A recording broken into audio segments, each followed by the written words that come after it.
Good morning. It's a wonderful Saturday. And even though it's a weekend, does not stop the conversation, actually start the conversation. So welcome to Current Agenda, where we cut through the noise, break down the headlines, and set the record straight.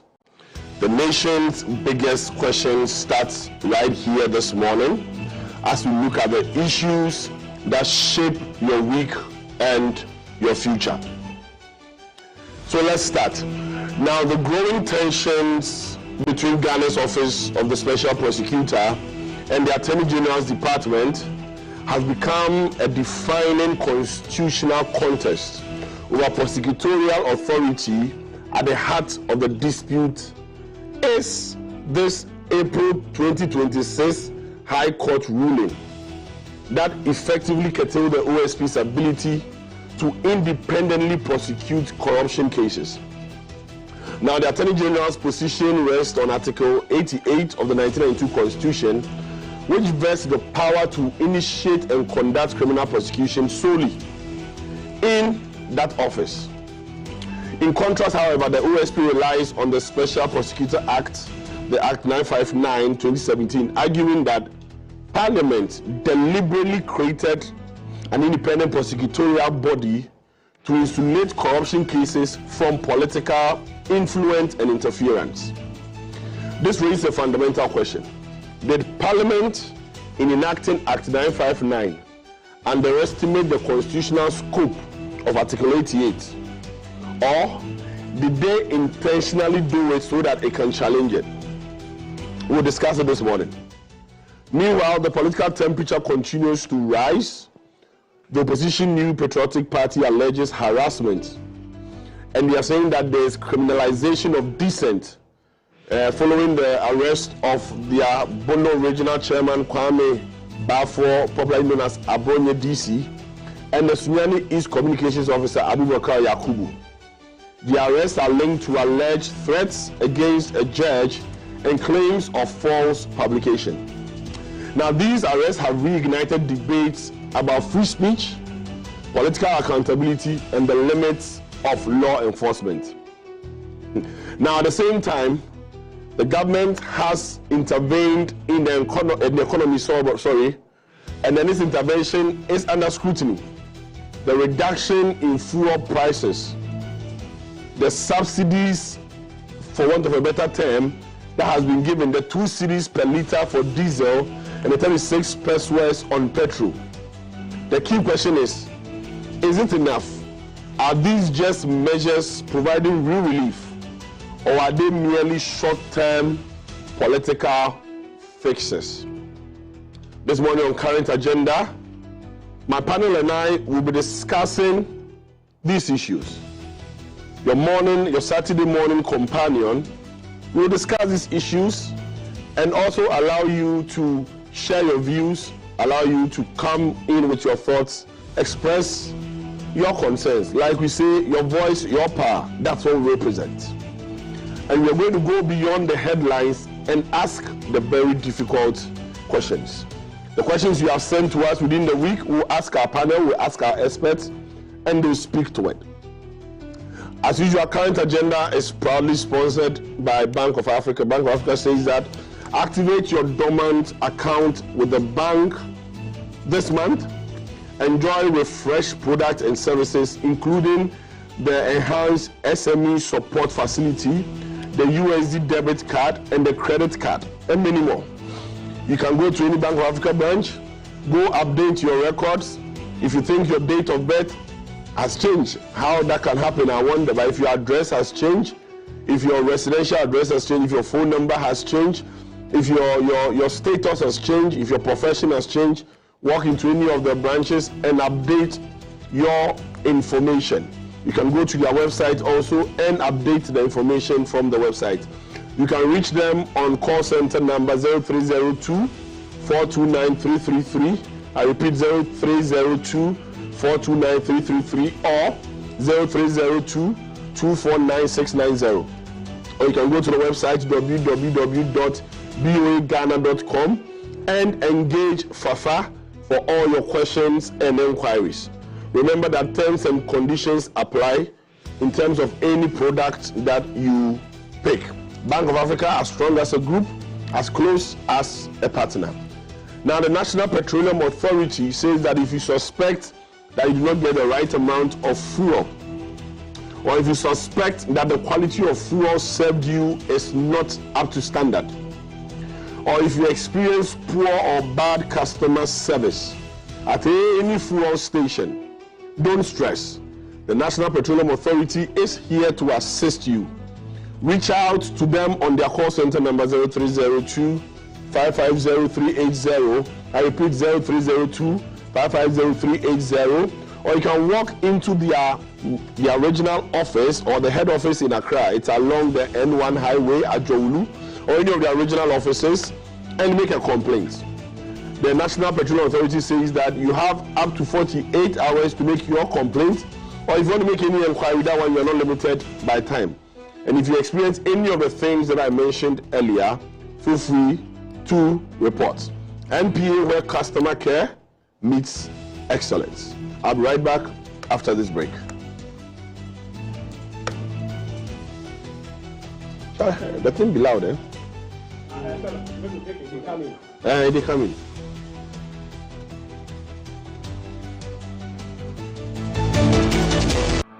For decades, we have helped businesses connect with their trade partners all over the globe. From Ghana to Burkina Faso, Côte d'Ivoire, Benin, Togo, Senegal, China, Morocco, France, Netherlands, and many other countries. We have made it possible to bring Ghana to the world. We have brought small and medium businesses closer to their customers across the regions in Ghana with our SME support facilities. We have brought relief and smiles to the faces of families with our employee personal loans. With our cutting-edge technology and digital support, we take the burden of complex thinking off you, making life simple. That is who we are, as close as a partner. Bank of Africa. We are indeed the African bank with the global reach.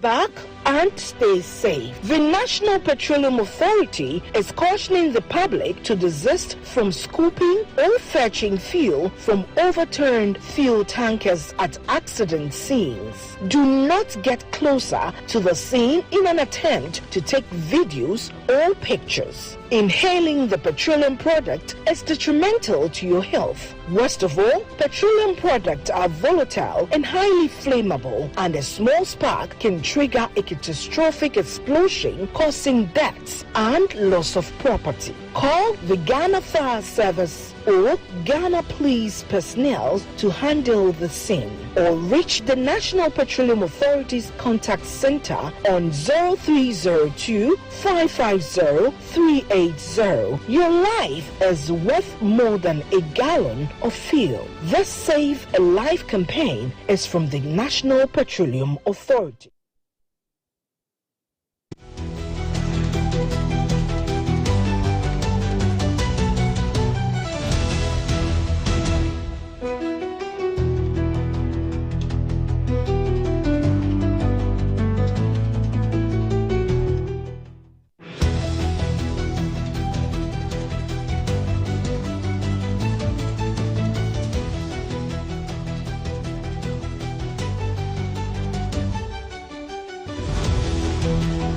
Well, welcome back from the break.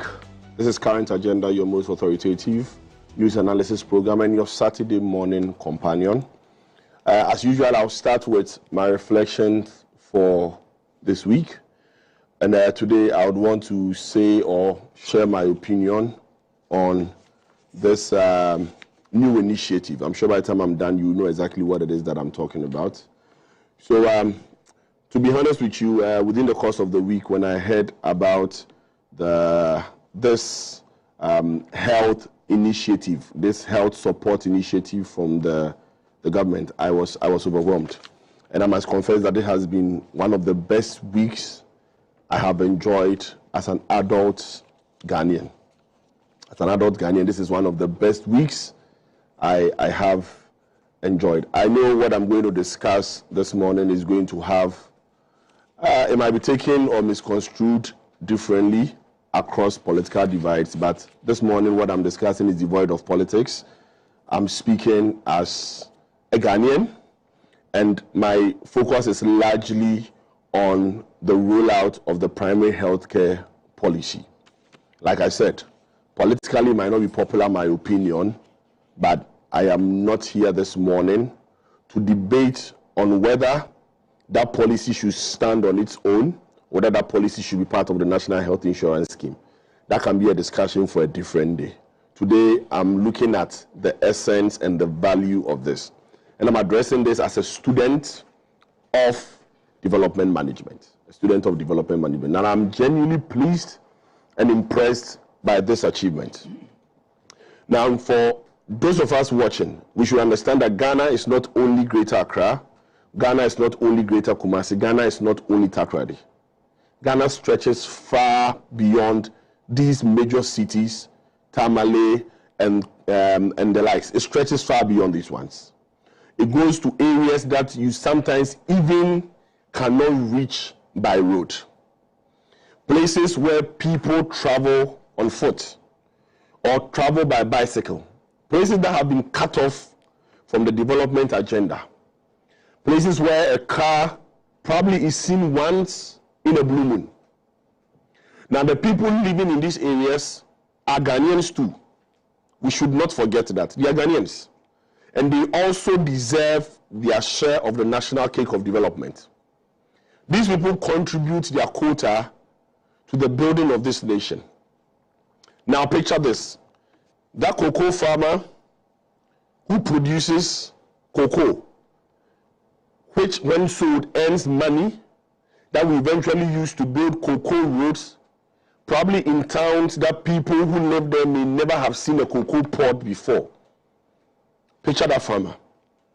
At the same time, picture that same farmer down with malaria but has no medical care because the closest hospital or health facility is about miles away. They are far away from the district hospital. It's nowhere within reach. Now this farmer, he or she could die simply because of a lack of care. Those of us in Accra, we are surrounded by major health facilities, teaching hospitals. And so we see the luxury in it and we think it's all about the top tier issues and the luxury. But somewhere in a remote village is a mother who doesn't even know what a pharmacy looks like. So when I hear people make mockery of the tricycles, or the idea of the tricycles, or of the backpack, I laugh. To you, it might come to you as a joke. Why? Because Kolebu probably is just around you, just with an Uber, or with a boat, or with a taxi, you can just go there. Or UGMC is just here, 37 is just here, or police hospital is just around the corner, or the bank hospital, they are here. So you can afford that luxury.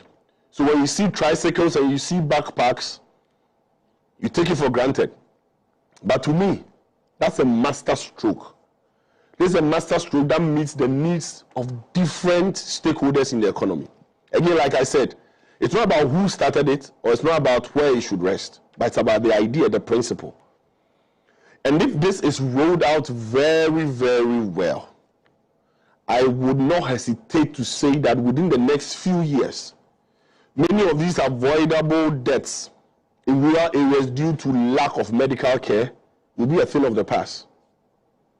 Now, this primary healthcare policy can narrow the healthcare gap between the urban and rural Ghana. That gap that is there. It moves us closer to universal health coverage, and it ensures that every Ghanaian, regardless of your location or income, can access quality care. Now, using tricycles, or the pragia as we call them, is a creative fix for moving patients and medical supplies in hard-to-reach communities. I applauded the idea of the drones, and I applauded this idea also. If we decide to move away from who did it and wanting to get political point for it and look at the dignity of human beings and how this will save lives. Perhaps. Yes, I agree that challenges lie ahead. And as a people and as a country, I know we've always had problems with the implementation of some of these things. But then success will only deepen on solid implementation, on consistent funding, and real community involvement. This should not be another avenue to reward party faithfuls or foot soldiers. No. Let's involve the people in the community. Let's get them involved.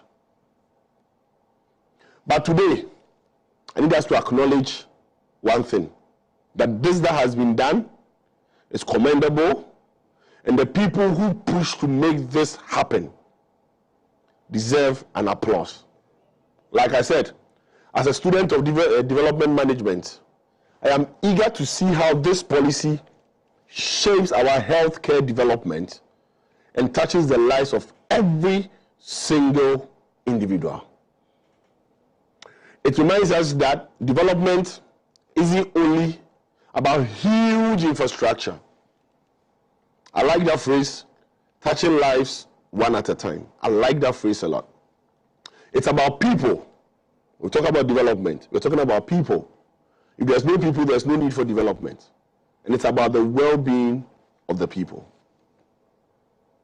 I doff my hat out to all the people, present, past, and in the future, who have had and will contribute to the effectiveness of this initiative. I pray that does not become one of the usual things where we get songs being sung about, and after by a year, it becomes a whole avenue for corruption or a whole avenue for something else. This is my reflection on this healthcare initiative. I'll be right back after this break.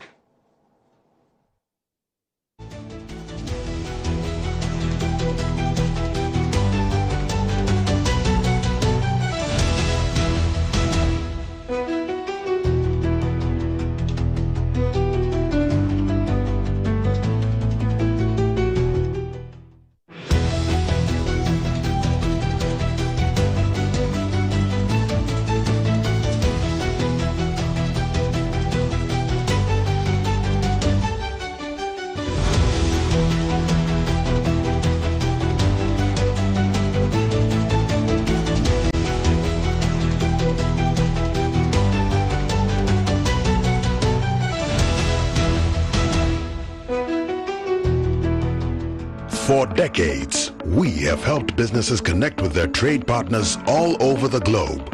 From Ghana to Burkina Faso, Côte d'Ivoire, Benin, Togo, Senegal, China, Morocco, France, Netherlands, and many other countries. We have made it possible to bring Ghana to the world. We have brought small and medium businesses closer to their customers across the regions in Ghana with our SME support facilities. We have brought relief and smiles to the faces of families with our employee personal loans.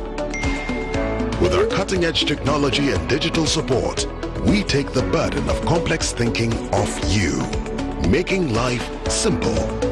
That is who we are, as close as a partner. Bank of Africa. We are indeed the African bank with the global reach. Stay back and stay safe. The National Petroleum Authority is cautioning the public to desist from scooping or fetching fuel from overturned fuel tankers at accident scenes. Do not get closer to the scene in an attempt to take videos or pictures. Inhaling the petroleum product is detrimental to your health. Worst of all, petroleum products are volatile and highly flammable, and a small spark can trigger a catastrophic explosion, causing deaths and loss of property. Call the Ghana Fire Service or Ghana Police personnel to handle the scene, or reach the National Petroleum Authority's contact center on 0302 550 380. Your life is worth more than a gallon of fuel. This Save a Life campaign is from the National Petroleum Authority.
Agenda is brought to you by Bank of Africa, the African bank with global reach. Bank of Africa, as strong as a group, as close as a partner. And National Petroleum Authority, NPA, where customer care meets excellence.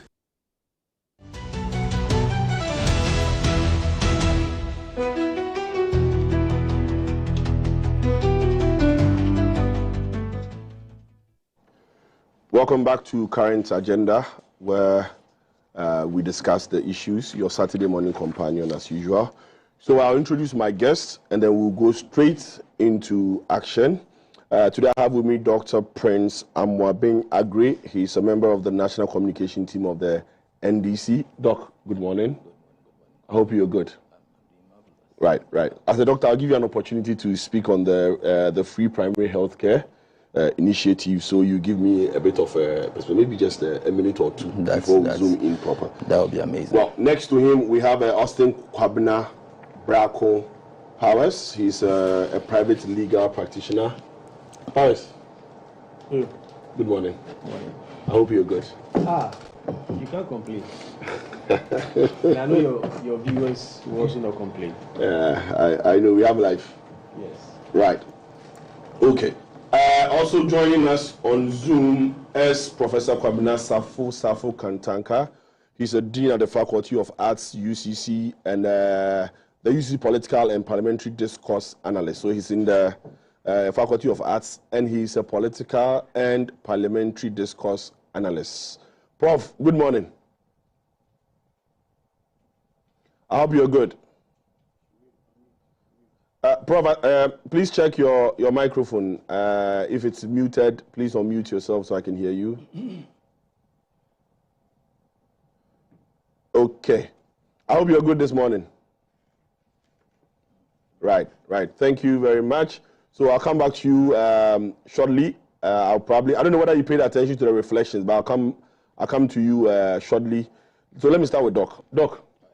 The free primary healthcare initiative, what's your take on it briefly? I mean, as a medical professional, as a doctor, what's your take on it? Right. Thank you very much, KOJO, and I want to say a very good morning to our lovely viewers. And I mean, this week has been amazing. I mean, beautiful news all over the place. And as a medical professional, prior to the 2024 elections, I had the privilege of being a member of the medical doctors for the NDC who organized health screenings in the various constituencies, the various underdeprived constituencies.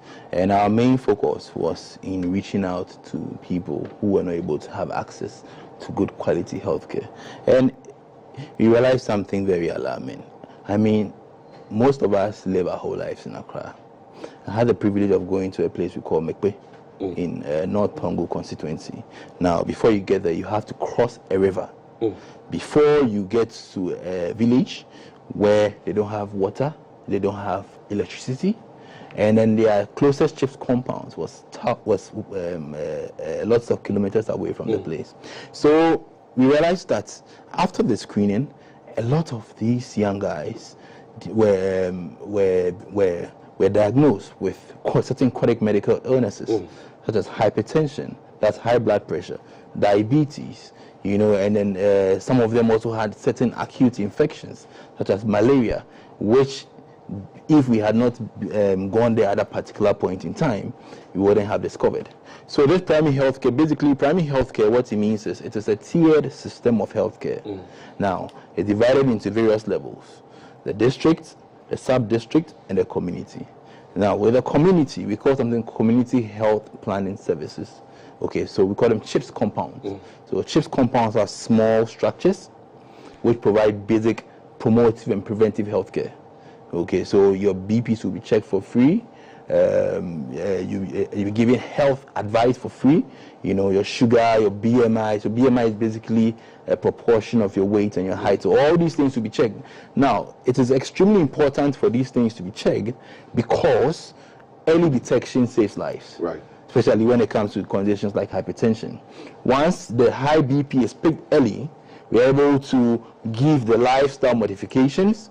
I mean, when you say lifestyle modification, maybe you stop smoking, release alcohol, exercise, and all that. And as our president said, eating late. Eating late. You understand? Not eating banku. Yeah, so it's extremely important. Now, aside that, if at the CHIPS level, we discover that your BPs are extremely high, and then you require certain medical intervention, we move on to the health centers, which is at the sub-district level.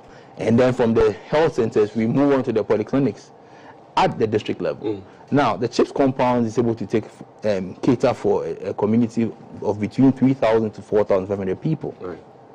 Now, the health centers are able to cater for communities of about 20,000 people. And then the polyclinics and then the district level are able to cater for communities of about 100,000 people. So we can clearly see that this is a very good initiative, which is able to take healthcare to the doorstep of our people. Right. Now, in addition to that, we call something maternal and child care and child health. Now, we realize that, the maternal mortality, it's very high in our part of the world. Maternal and child mortality, which is maternal and child deaths, is very high in our part of the world. And maternal care basically involves a number of things. Now, number one, what we call antenatal care. Antenatal care is when the woman is pregnant. Now, and then we have delivery and postnatal care. So during antenatal care, there are certain things you have to do. Certain regular BP monitoring, sugar monitoring, your hemoglobin monitoring to prevent certain complications during the pregnancy. Also, during antenatal care, there's periodic examination. So these CHIPS compounds have midwives, community health nurses, who will be examining our pregnant women to make sure that there are no complications during the pregnancy. Now, moving on to delivery, skilled birth attendants. Now, they are specialized and trained in deliveries, especially, and then posted to the rural areas, so that people who have to travel long distances to access healthcare will be able to move to our CHIPS compounds and then health centers. Right. And then have safe deliveries. Now, during the safe deliveries, if there are certain challenges and complications, they are quickly moved to the polyclinics. That's the district level. So you can tell how this is going to save lives. Okay, not just cure, not just prevent, but it's going to save lives. Now, post-delivery, the child comes out. We call something immunizations. Immunizations are given to prevent certain illnesses from happening as the child grows up. There are so many immunizations. We know of tuberculosis, we know of whooping cough, perfect, diphtheria, and all that. Measles, perfect. So all these will be accessible to the people, because we've had incidences of people not being able to take their children frequently for vaccinations due to the long distance, which becomes a major problem, because as the child grows up, the child gets at risk of contracting these illnesses that we've spoken about.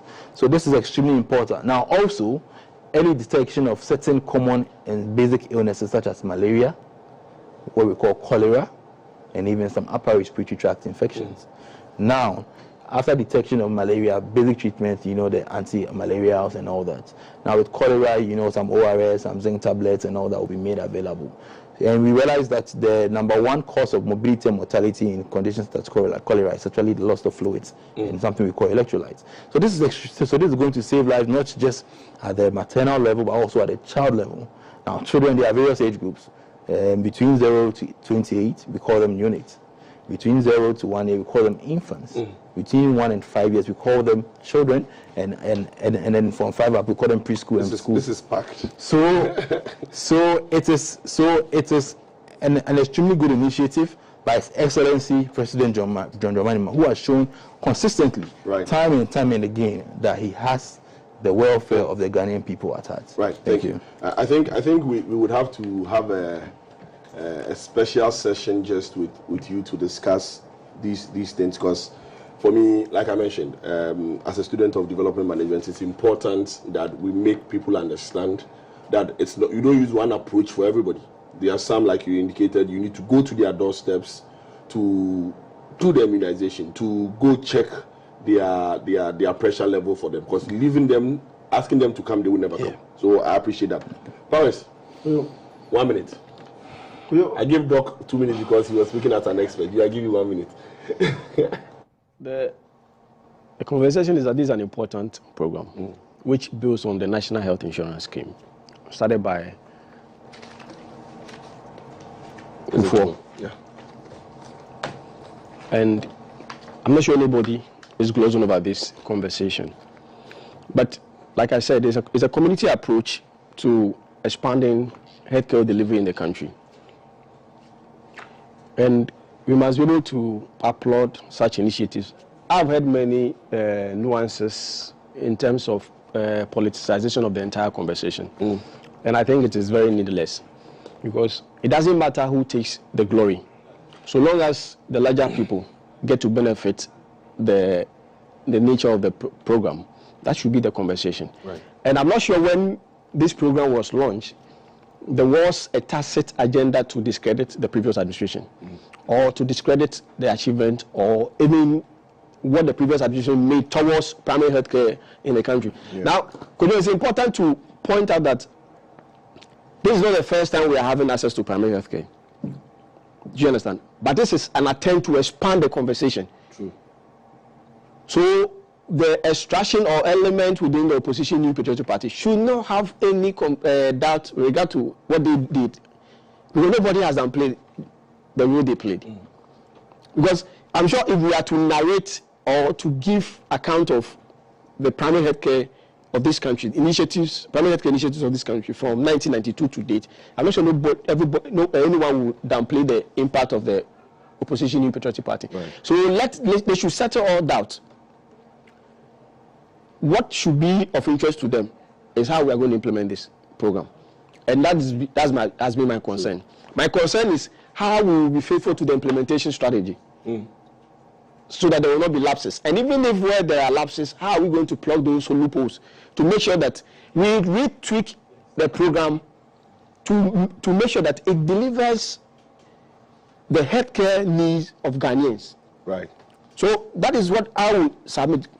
We must prioritize the implementation, monitor, and avoid exploitation. In fact, there are chances. That's that last part is very important for me. There are chances that people who are at the forefront may exploit or extort money from the innocent Ghanaians, particularly those who are in the hinterlands. Yeah. So that is my concern. We must be able to crack the whip where necessary, so that Ghanaians will benefit from the program. The president has said, and since the start of the conversation, it has been that with just your Ghana card, you can secure access to the primary health care. With just the Ghana card. So it means that you will not have to pay any other additional money. And this is a conversation that must be had. And I will say that the conversation should not end just after the launch of the program. There must be a consistent communication in terms of information to the public regarding some of these issues. Don't pay any money to anyone. When anyone demands extra money from you, don't release any money. These are the conversations that should be had. because we must take the message out. After the launch, there must be consistent communication. Ghanaians should be, what we call awareness, IEC. You get it? There must be consistent communication, information, education, communication material should be sent out and get the people to rally behind this conversation. I think it's a fantastic program. No two ways about it. And I'll urge this government to step up and get it implemented as effectively. Thank you. Prof. Prof, can you hear me? Can you hear me? Yes, I can hear you, Prof. Right, so maybe just a minute, your take on the free primary healthcare initiative. Well, good morning to your viewers and to friends in your studio. I think that any program that attempts to build on existing structures so as to help Ghanaians have access to healthcare must be commended. If you have stayed in typical rural areas of Ghana, sometimes you can understand how difficult it is for some people to have access to healthcare. So any measure, any policy that attempts to give people in rural areas an opportunity to have access to healthcare is great. And I think that the problem we have had in this country is the politicization of everything that we do. It is the nature of the politics we are practicing in this country. And so anytime you do something, some people will have an opportunity to criticize it. Of course, it also puts governments on their toes. Criticisms are not necessarily bad. And so following the announcement of the policy and the kinds of conversations we've had so far, you can clearly understand that there's a kind of comparison between what the previous administration did and what is happening right now. And so people are comparing and saying, oh, if somebody brought, and sometimes you can see the pictures, somebody brought ambulances, every district had an ambulance, and then all that you can bring is a tricycle to complement what we have. Then it's like, you haven't done anything. But that is where the problem is. That is the nature, as I said, the nature of the politics we are practicing in this country. Because what I do understand by this is that the tricycles are going to be more of helping people in inaccessible areas. There are places in this country where even if you have a car, you cannot drive to such places, but tricycles can have access and all that. And so on that score, I think that is a good one. The implementation is what we have to look at closely. How do we implement this so that the people who don't necessarily have access to healthcare can easily have it, primary healthcare? I think that is an important thing because I have stayed in villages before. I have stayed in the Upper West region before for about 2 years, and there were places where it was so difficult. In fact, at times, there are places when you post teachers to go and teach, they wouldn't like to go. There are places where you post health workers to go and work, they won't go because places are inaccessible. And so I have an idea of what some places look like. And so when you have an opportunity to help such people have access to primary health care, that's good. And so for me, it is good that it attempts to kind of build on the existing structures of the NHIS that was implemented some years ago. Thank you very much, Prof. Okay, so back in studio. So, Prof, let me start with you on the OSP, and but before I do that, I'll introduce ENOCH so that he my viewers forgive us. So I have in studio with me ENOCH AFOAKWAH. He's a lawyer and also a member of the NPP legal team. AFOAKWAH, good morning. Good morning, Kojo. How are you doing? Oh, God has been merciful to our souls. You don't look like somebody who has rested enough this week. Yes. Looking at what is happening in this country, we are really feeling the time in opposition. Looking at economic challenges and the persecution of perceived political opponents going on in this country, certainly will not have rest. But we believe that, inshallah, 2028, the Ghanaian people will make another choice. And the choice will be no other choice than Sankofa bringing back the new patriotic party to come and lead and serve the good people of this country. Okay. Thank you for your introduction. I mean, they say there's no rest for the wicked. You are others saying there's no rest for the good.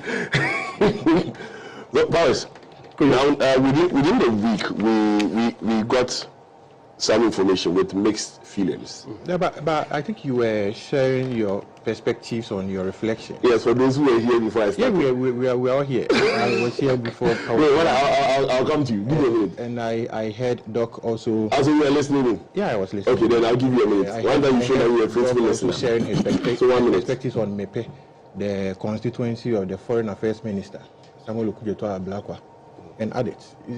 Primary healthcare is not a novel policy now. It has existed for years. Right. And successive governments have contributed to improving the primary health delivery sector of our country. And certainly, like he was enumerating, we have the tertiary health care, secondary, and the primary. The primary is at the barest minimum, where it touches on the lives of the people within the communities, where we have the chief compounds and others.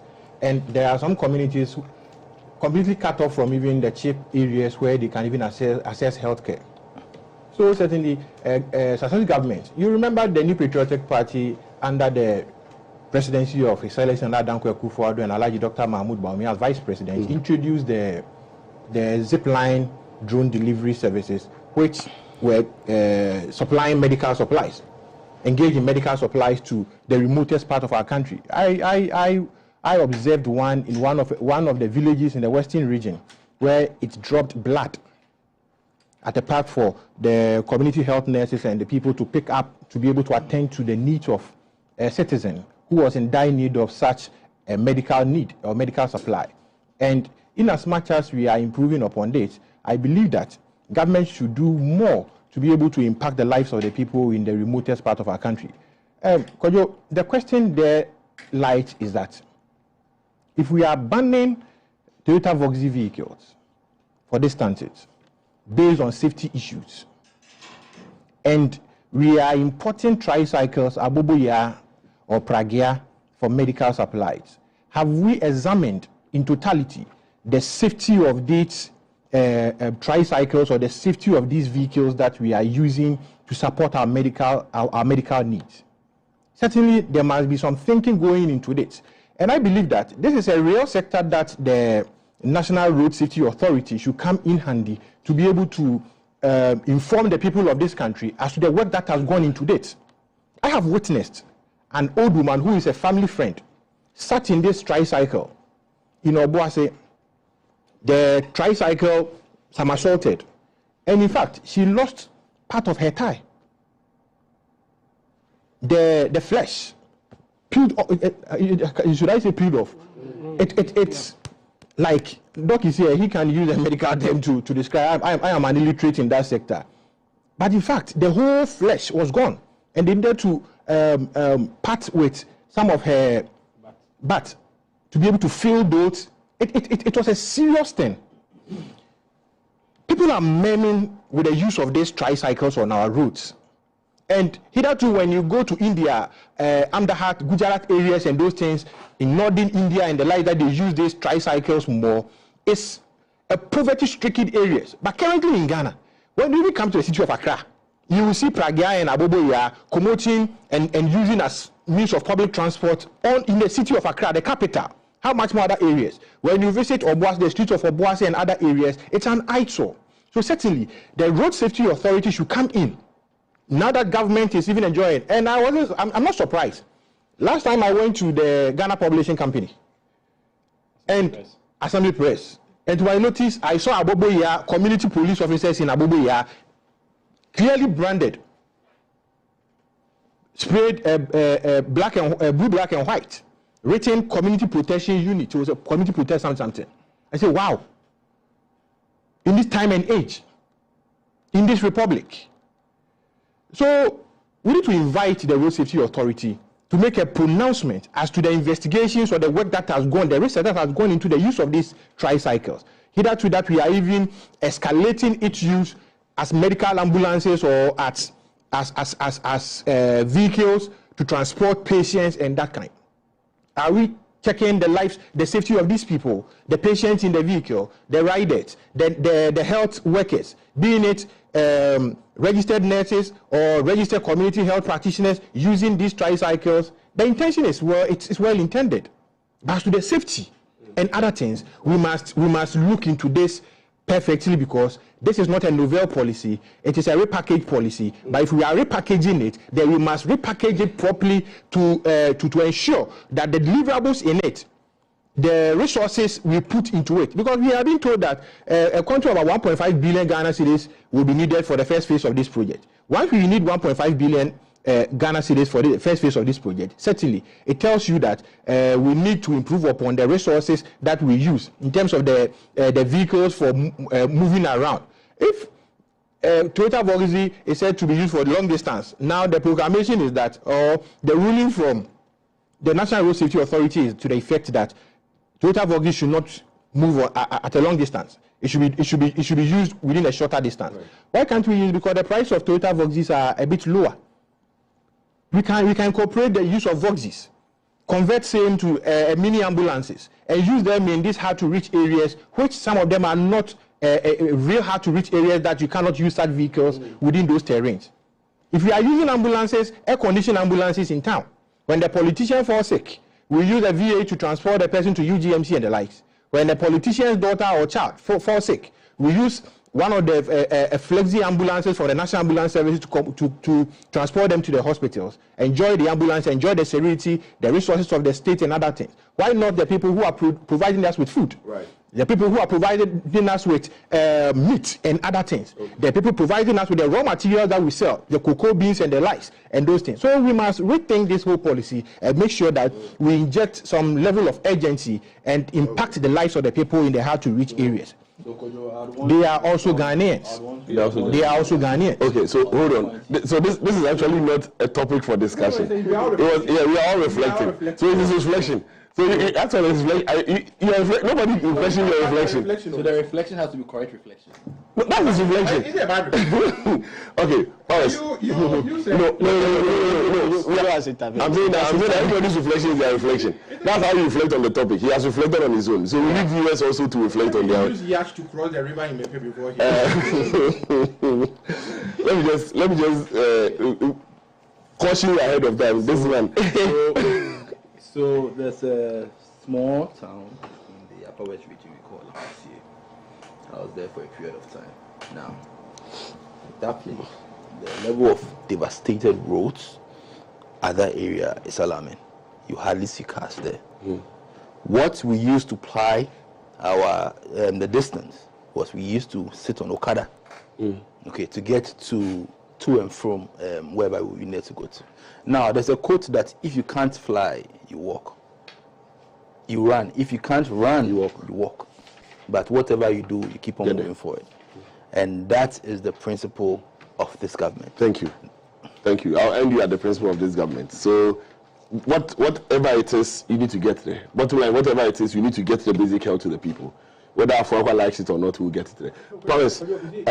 So now the existence of the feeder routes, it's opening up some of these routes. Feeder routes. So we are doing all together. We are doing roads. Feels that the roads are not motorable. That is why they are in government. So that's why big push. That's why big push is working. The government to ensure that the feeder roads open up those. The government cannot wait for us to finish the roads before we do that. So we are doing all together. Every district has the drip machines. Okay. Every district has a drip machine. They can use that. So we are opening up those routes. So we have to have a section. Yes, obviously we have a section special because there should be a lot of education on this. So I agree with you. My producer is listening. He would have a session. Right, now let's start with this seeming OSP Attorney General clash. Now it looks like the entire 959 Act 959 is under scrutiny because of Section 88 of the 1992 Constitution. It looks like it. Sorry, Article 88 of the 1992 Constitution. It looks like the entire Act is now being faced with Article 88.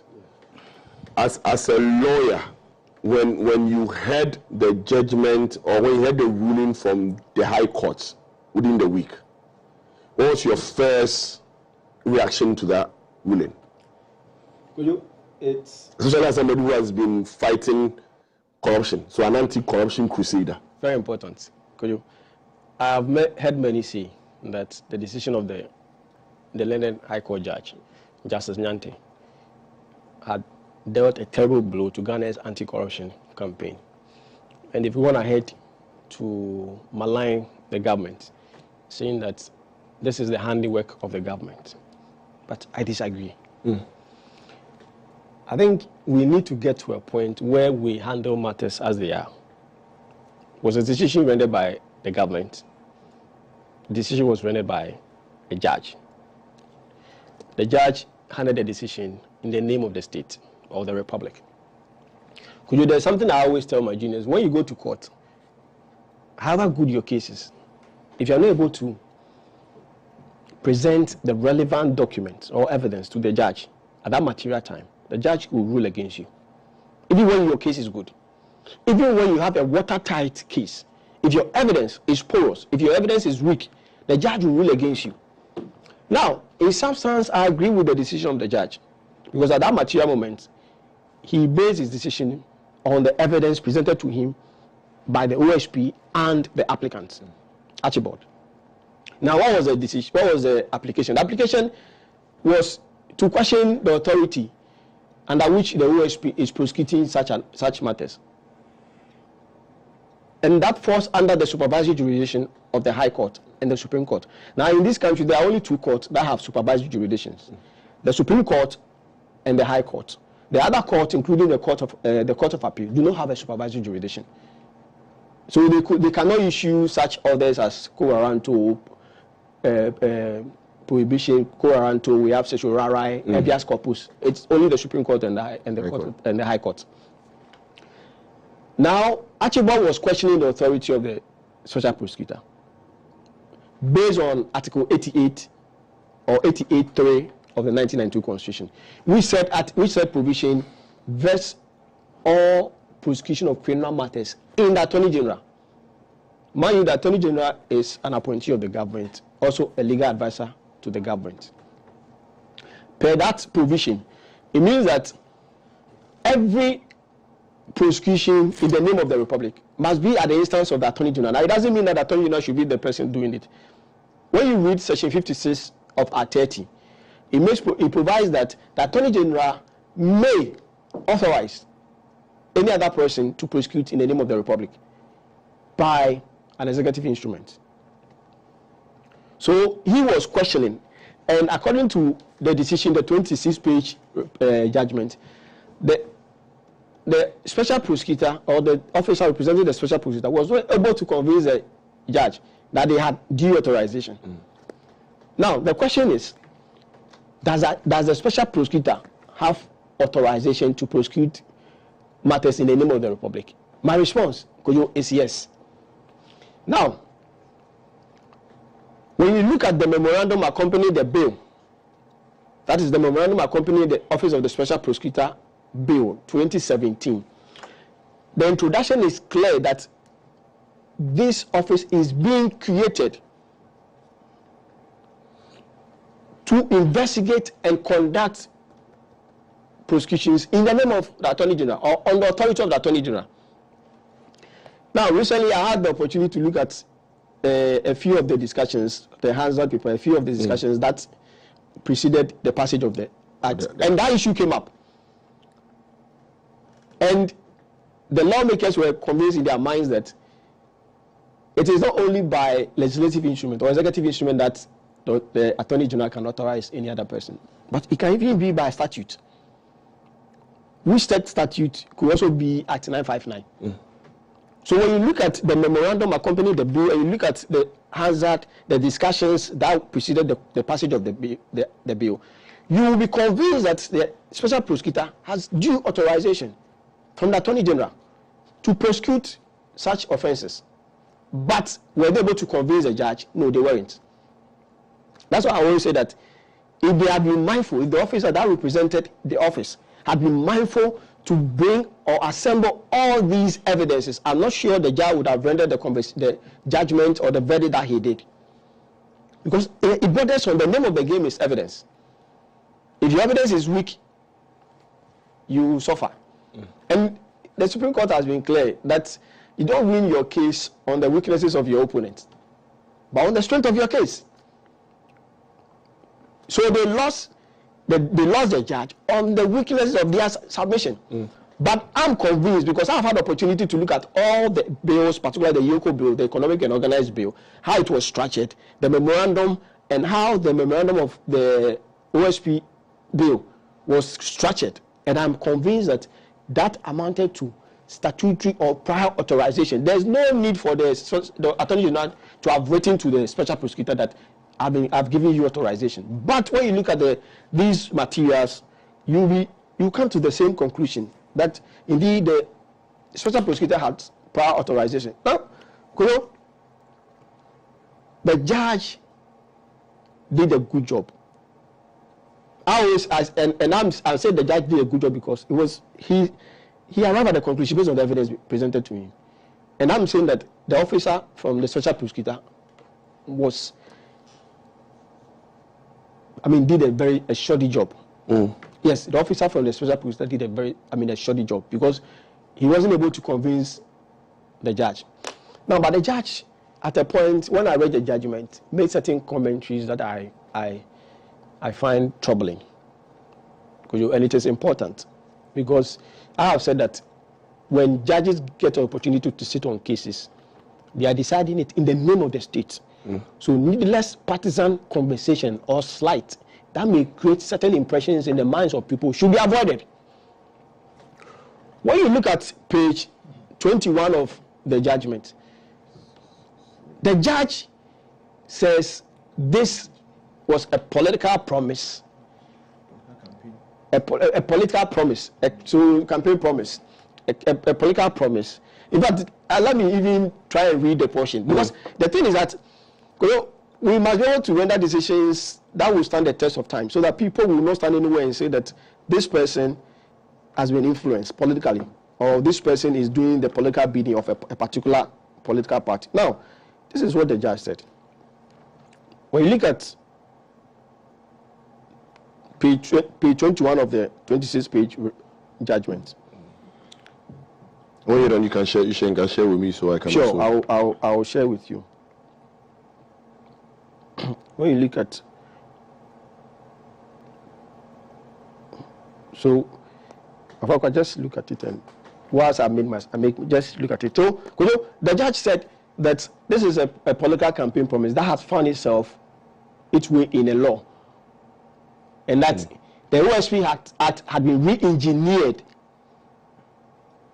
via gymnastics just to create it. And I find it troubling, because when you say political campaign promise has been re-engineered through some gymnastics, when someone reads the judgment, the person will believe that you are trying to toe a particular line. And that is the kind of conversation I always want our judges to stay away from. Stay true to the facts and leave it as it is. Then when you look at page 16, the judge appeared to mock the Special Prosecutor. That the Special Prosecutor thinks, or they believe the office is equated to the status of the Attorney General. I mean, a judge, but not any judge, a Superior Court judge. We must be able to conduct ourselves in a respectful manner, because you see, the thing is that let us conduct ourselves when we have the opportunity to make decisions that affect people, so that those who will be affected by that decision will respect it, however it goes. But when you begin to make such commentaries, what will people say?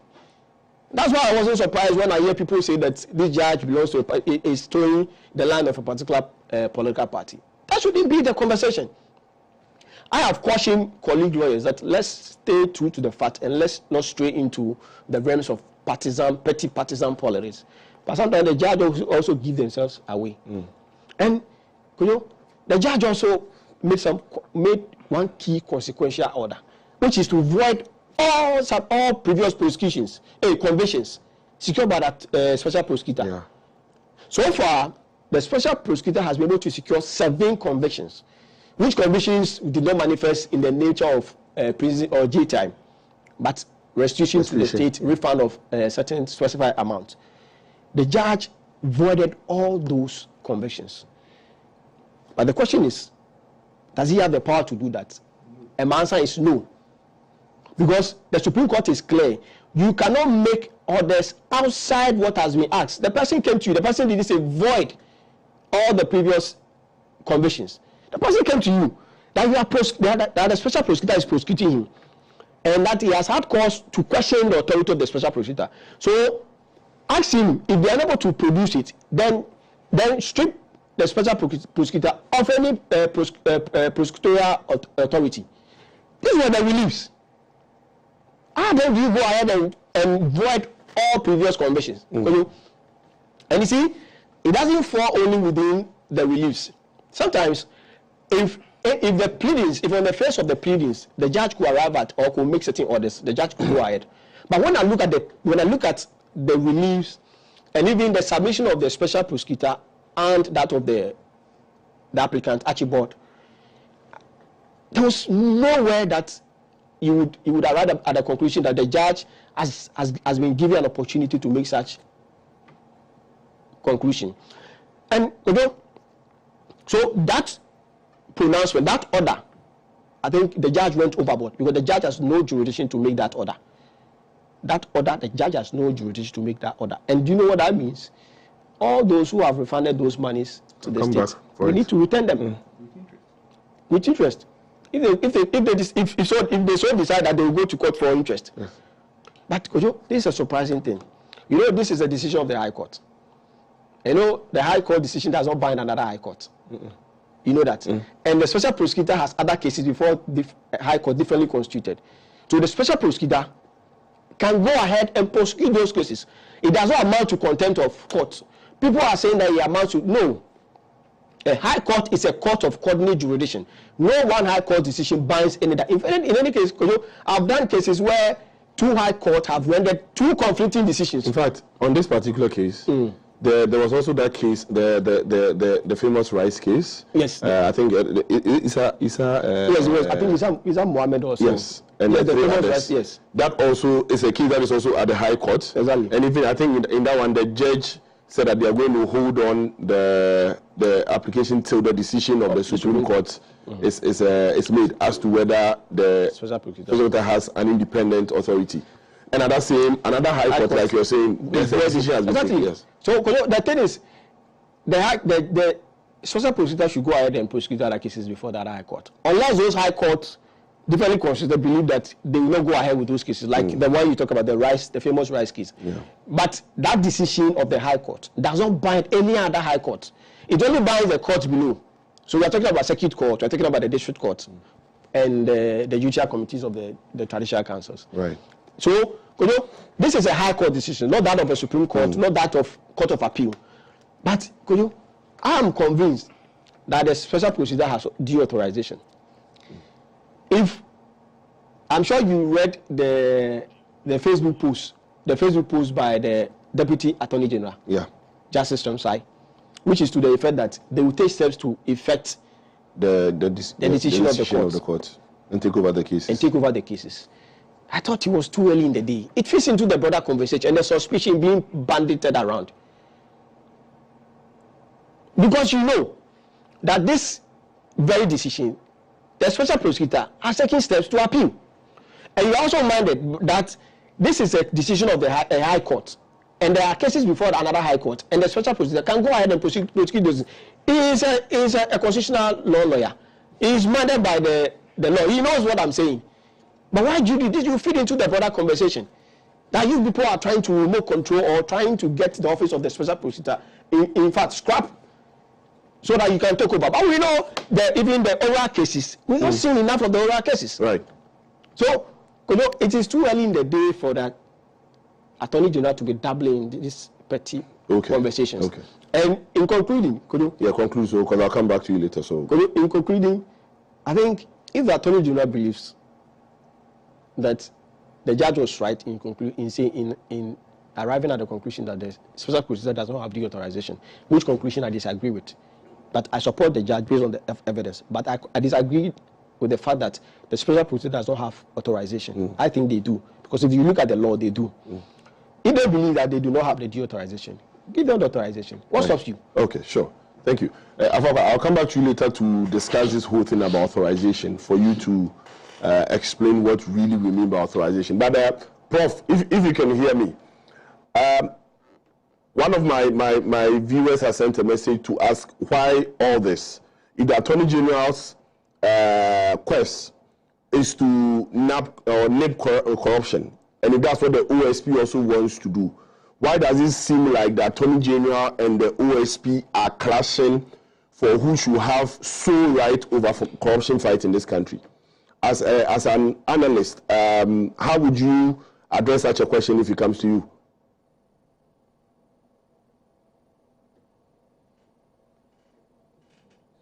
Well, thank you, Sen. We want to run this country in such a way that everybody benefits and it goes well. And everything must be done according to the law. So if there is an instance of an infringement of any law, there must be steps to correct them. Otherwise, you run into a situation where we'll be a lawless country. So anything, it doesn't matter the intention. If it infringes a law, it must be corrected. KOJO, I think one fundamental question that I have been asking myself ever since the judgment was given is this. You see, was Parliament unaware of Article 88, clauses 3 and 4, when they were passing the OSP law? That's a fundamental question that we need to ask. And if they were aware, how did they intend to circumvent that law? Because, of course, we know that if any law infringes the Constitution, it will be considered null and void. Okay. So what it means that if Article 88 supersedes what Parliament has done, and Parliament, in the course of passing the law, OSP law, didn't contemplate the Article 88 and how to circumvent it, it means that Article 88 makes nonsense of the OSP law. That is the bottom line. So we must ask a question. If the OSP was created only on one purpose, independence, because the idea was that over the years, the AG's office had been influenced largely by politicians and all kinds of things, and therefore we needed an office that would be independent of any influences from other powers. And so if at this stage, what we are saying is that, well, the OSP doesn't have the authorization to prosecute unless it goes to the AG for that authorization, then the question is, where are we then going? But the question that I'll ask will be, when Parliament, if they contemplated Article 88, when they were passing the law, okay, could they have indicated in the law that the Attorney General, per this law, has given a perpetual authorization to the OSP? So that is a meaning I get from the argument from the OSP.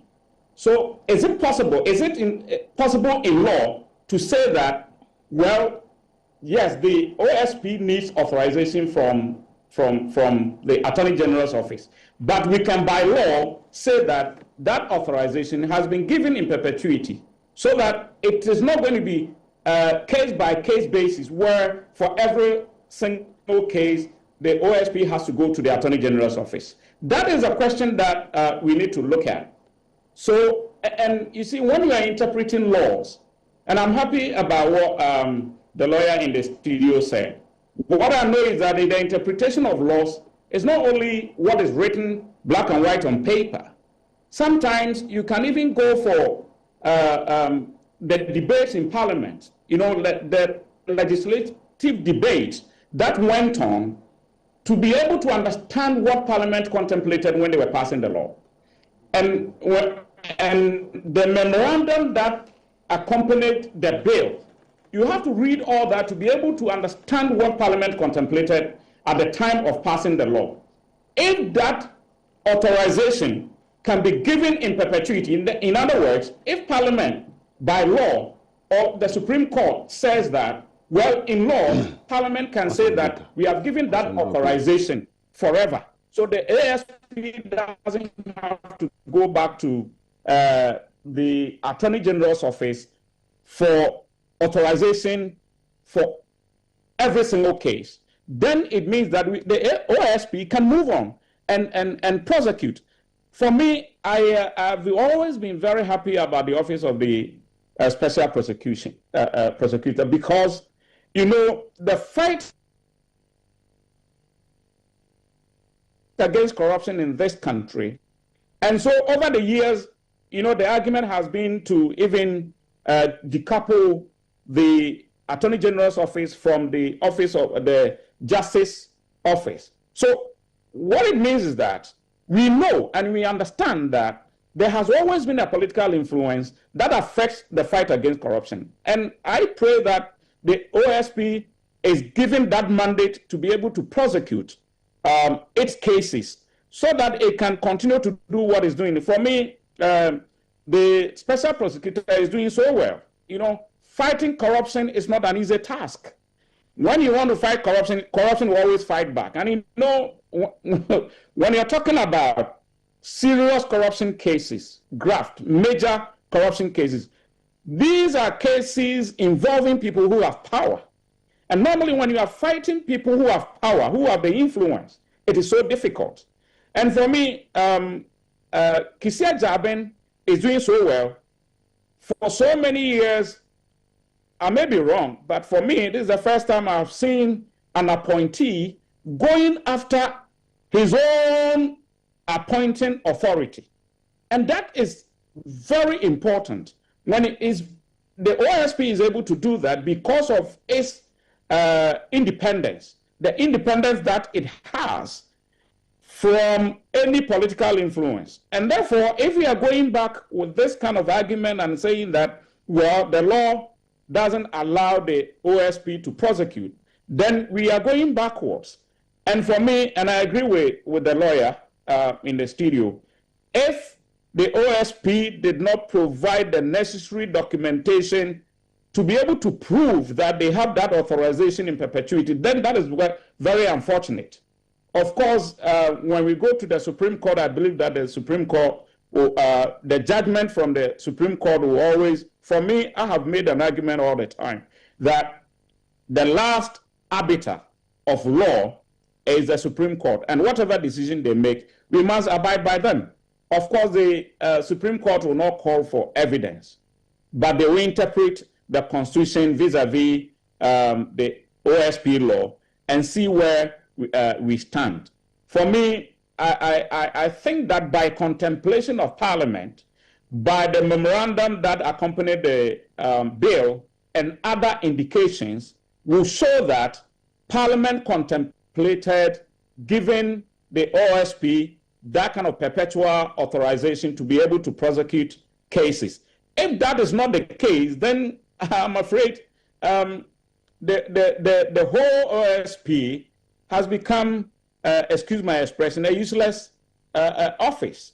And I don't think that would be a thing to look at. And I believe that if you gave me, if I had the opportunity, I would say that, well, per the indications, the processes leading up to the passing of the OSP law, Parliament thought of giving the OSP that authorization. But of course, I don't know whether that in law will be allowed to pass. If that is allowed in law, then perhaps I believe that the OSP office will survive and continue to work its way out. We must support that office for it to be able to perform its functions. Otherwise, when we go back to the issue of influence from the Attorney General, then I'm afraid we make nonsense of the whole idea of setting up an independent office for prosecution of corruption and corruption-related cases. I'll still come to you on authorization, but I want to speak to Doc. Now, Doc, when Powers was speaking, he made mention of the fact that what is happening now gives some bit of credence to the political involvement. By political involvement, we mean the current government involvement. Now, I have the Hansard for November 1, 2017, when this bill was being discussed. And there's a quote by our current Attorney General, which I'll read in a minute, but if you look at what is happening and what the Attorney General at the time asked to be done, then it gives some indication that whatever is happening now indeed has that political machination behind the scenes. So I read, this is page 21 of the November 1, 2017 Hansard. So during the deliberation, Dr. Ayini said, Mr. Speaker, Mr. Speaker asked whether there was any objection. There had been previous discussions. Then Dr. Ayini rose and said, Mr. Speaker, I wanted to propose a further amendment because we have not indicated the mode of authorization by the Attorney General. Then he says, so I want to propose that she is authorized by the appropriate legal instrument. Then the Speaker asked, where appropriate legal process of authorization means what? Then Dr. Ayini can, Mr. Speaker, for instance, could do so by constitutional instrument or by legislative instrument, where it could spell out clearly that the jurisdiction of the office of the, or it could spell out clearly what the jurisdiction of the office of the special prosecutor is. He goes on, he said, this is because what we are doing here is to say that Parliament is by statute making the Attorney General authorize the special prosecutor. But she is the one who is delegating that authority, and there has to be a mode of delegation, Mr. Speaker. That is the point I'm making. So from here, the current Attorney General then was insisting that either it's stated in there that the authority is there, or they should always make reference to the fact that the Attorney General office needs to delegate. So at every point in time, that consultation has to be done. That is what the Speaker says. What kind of authorization are you anticipating again? The person has been established by an act of Parliament, and you are now going to ask the Attorney General to start authorizing, bringing in matters that lawyers describe as, what do you say, co-warranto. It will become a big issue by what warrant and by what authority. Let us not create unnecessary problems. If the special prosecutor is established to perform certain functions, are we intending somebody else to give him a warrant to start that which the Act of Parliament has given him or her to do? What authorization? Let us be careful so that we do not open unnecessary Pandora's box. This is because issues of co-warranto, you lawyer, you know, they cannot, or they can be very winded. Then he responded, yes, Honorable Chairman. Then the matter continues. Now, if this was the dialogue, and today, the authorization has come up again, surprisingly, with Attorney General, who was the one who raised this, does it not suggest that it was what they had intended to be done in 2017 that is currently being played? Okay, so I want to state categorically, firmly, and without an iota of doubt, that I don't believe that the office of the OSP office should be scrapped. And in fact, His Excellency President John Dramani Mahama received so many petitions in regards to the fact that in an attempt to scrap the office, but he insisted that the office should be maintained, which showed clearly his stance on the OSP office in regards to his fight against corruption.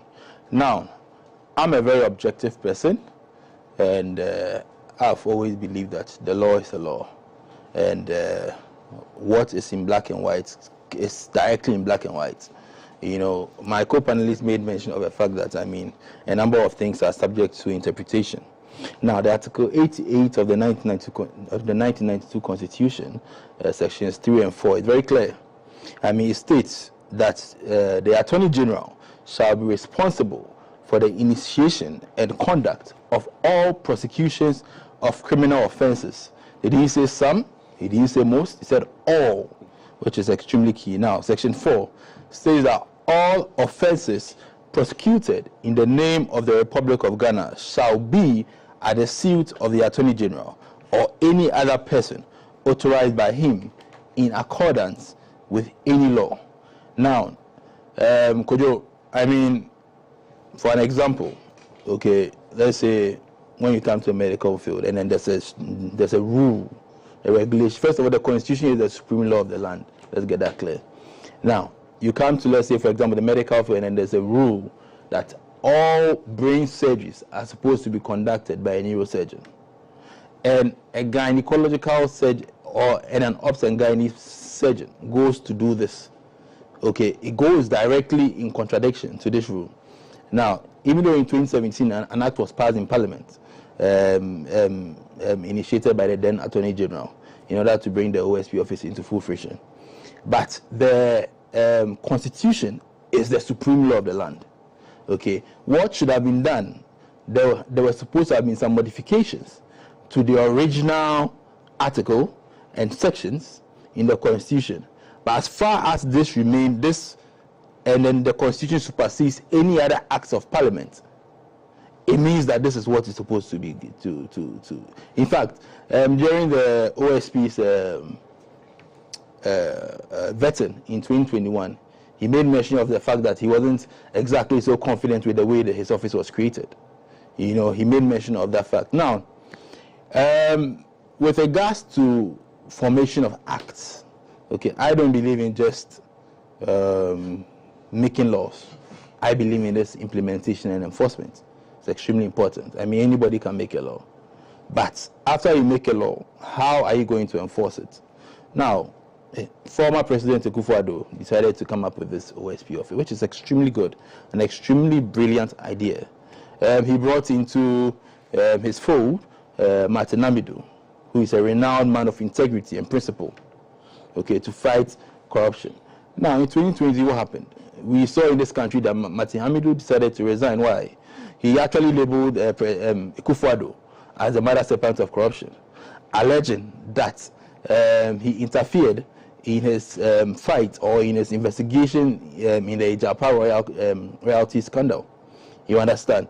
Now, in 2021, he even published an article, okay, and then stated that he regretted trusting Akufo-Addo and that he was conned into accepting the position of the OSP by various promises Akufo-Addo made in his attempt to fight corruption. But I realized that, listen, after he got into the role, in his attempt to fight corruption, there were so many interferences from the president himself, which was another major problem. Now, after he resigned, he also alleged that he received so many security threats from people around the president, okay, in regards to following his resignation, and that the president was responsible for his safety.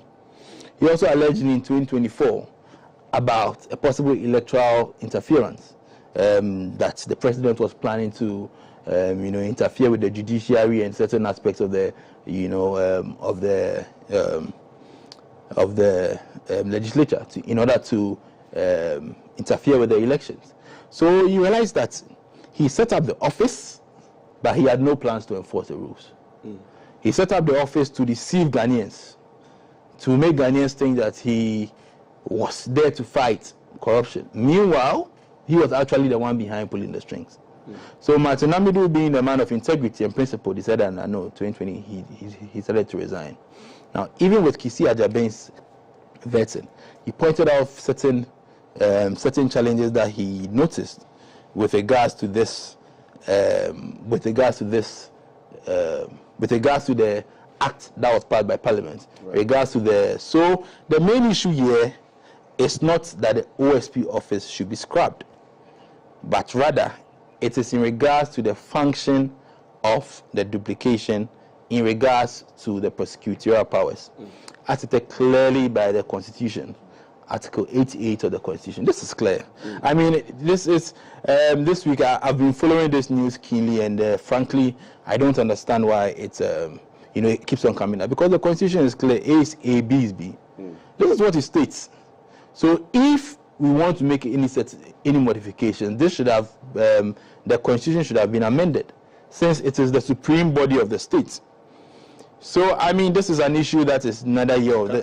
Can I challenge you on one analogy you made? Okay. Okay. So you made an analogy of you are in the medical profession, where let's say there's a law that vests the power to perform brain surgery in the neurosurgeon. So that is the law. However, over a period of time, we've noticed that when the neurosurgeon is doing surgeries and it has to do with a family member of the neurosurgeon, he's very careless, or they are very careless, or they are unable to do it because of emotions attached. And so for that reason, the hospital decides that let's create another role who would be responsible for brain surgeries for relatives or people who are closely related to the neurosurgeon. Are we saying that in this instance, when a relative of the neurosurgeon comes, that surgeon has to now go take permission from the neurosurgeon before he comes to do it? Okay. Was that not the reason for the... So in that case, the hospital will not instruct a different surgeon, like let's say a gynecological surgeon, who's responsible for female surgeries, pregnancies, fibroids and all that. He would get another neurosurgeon with the same skills and capabilities to perform that. And that's what the OSP is. Same skills, same capabilities, not a different skill. The OSP is also a lawyer. It's a legal person, just like the Attorney General. So same skills, same capabilities is what has been created. Like you read when you were reading the object of the OSP Act, the 959, you see clearly that the same skills, same capability. The only time he comes in is to come and do something that we feel if the Attorney General does because of coloring might not be able to do it well. Again, you made reference to Article 88. Now, if you read 88.4, I don't know whether you have it opened in your 88.4 says that all offenses prosecuted in the name of the Republic of Ghana shall be at the suit of the Attorney General or any other person authorized by him in accordance with any law. It's an act of Parliament, not a law, which automatically gives that authority the very moment it is passed. So the Constitution is clear. The Constitution is the supreme. Yes. Is the supreme law, okay, of the nation. And then you made reference to the fact that isn't the OSP equally capable, having the same capabilities and then skills to be able to perform this. Then in that case, we could have just picked Powers, my colleague here. Yes, qualified. Why not? Exactly. But the Constitution is clear that the Attorney General is responsible for the initiation and conduct of all prosecutions of criminal offenses. And also that is the office of the Attorney General that is authorized to prosecute all issues with regards to the state. Right, okay, that's fine. AFOAKWAH, on this point that I made, now if you read that, look at Article 88.4, the bit where it says that the B part, or any other person authorized by him in accordance with any law. Does that in itself not give credence to the fact that once an act of Parliament is passed, automatically that authorization that is needed has been given? So, the definition of any law or any other law is defined under Article 11 of the Constitution, the sources of laws of Ghana. Okay. If you really want to understand what a law is, then Article 11 of the Constitution. Okay, give me a minute. Let me just read Article 11 for viewers. So, the laws of Ghana shall compromise 1, this Constitution; 2, enactments made by or under the authority of the Parliament established by this Constitution; 3, any other rules and regulations made by any person or authority under a power conferred by this Constitution; 4, the existing law; and 5, the common law. Absolutely. So, it comes to reinforce the conversation that when the Constitution under Article 88.4 which talks of which goes to the effect that all offences prosecuted in the name of the Republic of Ghana shall be at the suit of the Attorney General or any other person authorized by him in accordance with any law. Article 11 gives us what the law that is envisaged under Article 88.4 is. And this is the present constitution. This is a provision of the constitution. Any other law means an act of parliament or a subsidiary legislation, that is a CI and LI or whatsoever.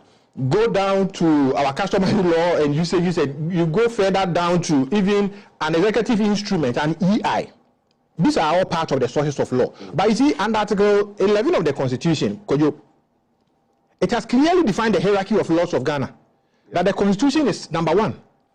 Then Acts of Parliament, statutes passed by Parliament. And when you talk of statutes, Act 959, that's the Office of Special Prosecutor Act, is part of the laws under the second part of the sources of law, the hierarchy of laws, apart from the Constitution. What comes next is the Act of Parliament, that is statutory statutes. And if you are talking about CIs, EIs, which are below an Act of Parliament, then where lies this conversation? Where lies this dangling? Where lies this absurdity that we are going through? Certainly, it is a no. There is no problem with the Office of Special Prosecutor Act passed. There's no problem at all. Parliament envisaged all these things. And I'm happy that when I sent you the Hansard, you clearly read out what transpired in Parliament when they were debating the bill. And even in statutory interpretation, and when the courts find challenges, they go back to the intention of the draftman. And the draftman is the legislature, Parliament. What was the intention of the draftman? What did Parliament envisage? And this was what Parliament envisaged, that the learned Attorney General then, Madame Sophia Kufu, who sponsored this bill, so when Dr. Ayini, the current Attorney General, my learned senior, mentioned was using CC, it was the learned Attorney General he was referring to under the circumstances. So if the learned Attorney General was the sponsor of the bill, and all these proposals envisaged a continuous authorization under the bill pursuant to Section 4.2 of the Office of Special Prosecutor Act, Act 959, pursuant anchored on Article 88.4, which talks of any other law. Here, what again? In fact, Mr. Chairman, in that Hansard said, Mr. Speaker, the law that we are crafting today is not being done at the instance of Parliament. Parliament is not on its own accord fashioning this law. This law is coming from the Attorney General in the nature of a bill. Absolutely. He or she, in this case, recognizing the import of Article 88, has appeared before us, that the burden on her shoulders is enormous. So she wants to assign responsibility to an officer.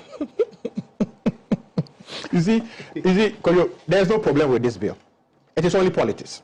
You see, the politics of the MDC then in 2017 against the passage of the Office of Special Prosecutor Bill into law is what is playing out today. You remember sometime last year, Nelson Eche Kujo Dafiamapo attempted sponsoring a private member's bill to repeal the Office of Special Prosecutor Act, the entirety of the Office of Special Prosecutor. It took the intervention, we were told that it took the intervention of His Excellency the President to have a conversation with them to suspend or to stay away from the attempt to pass a bill, a private member's bill, to repeal this act. So, the posture of the NDC against the Office of Special Prosecutor is telling. Right from the debate at the time the bill was being passed into law, through to the time they assumed the reins of government, up to today, they have still not come to terms with the Office of Special Prosecutor because that office is not subject to the direction and control of the executive. That is the problem. Yoko is controlled by the executive because Raymond Acha is appointed by the executive. Check the rest.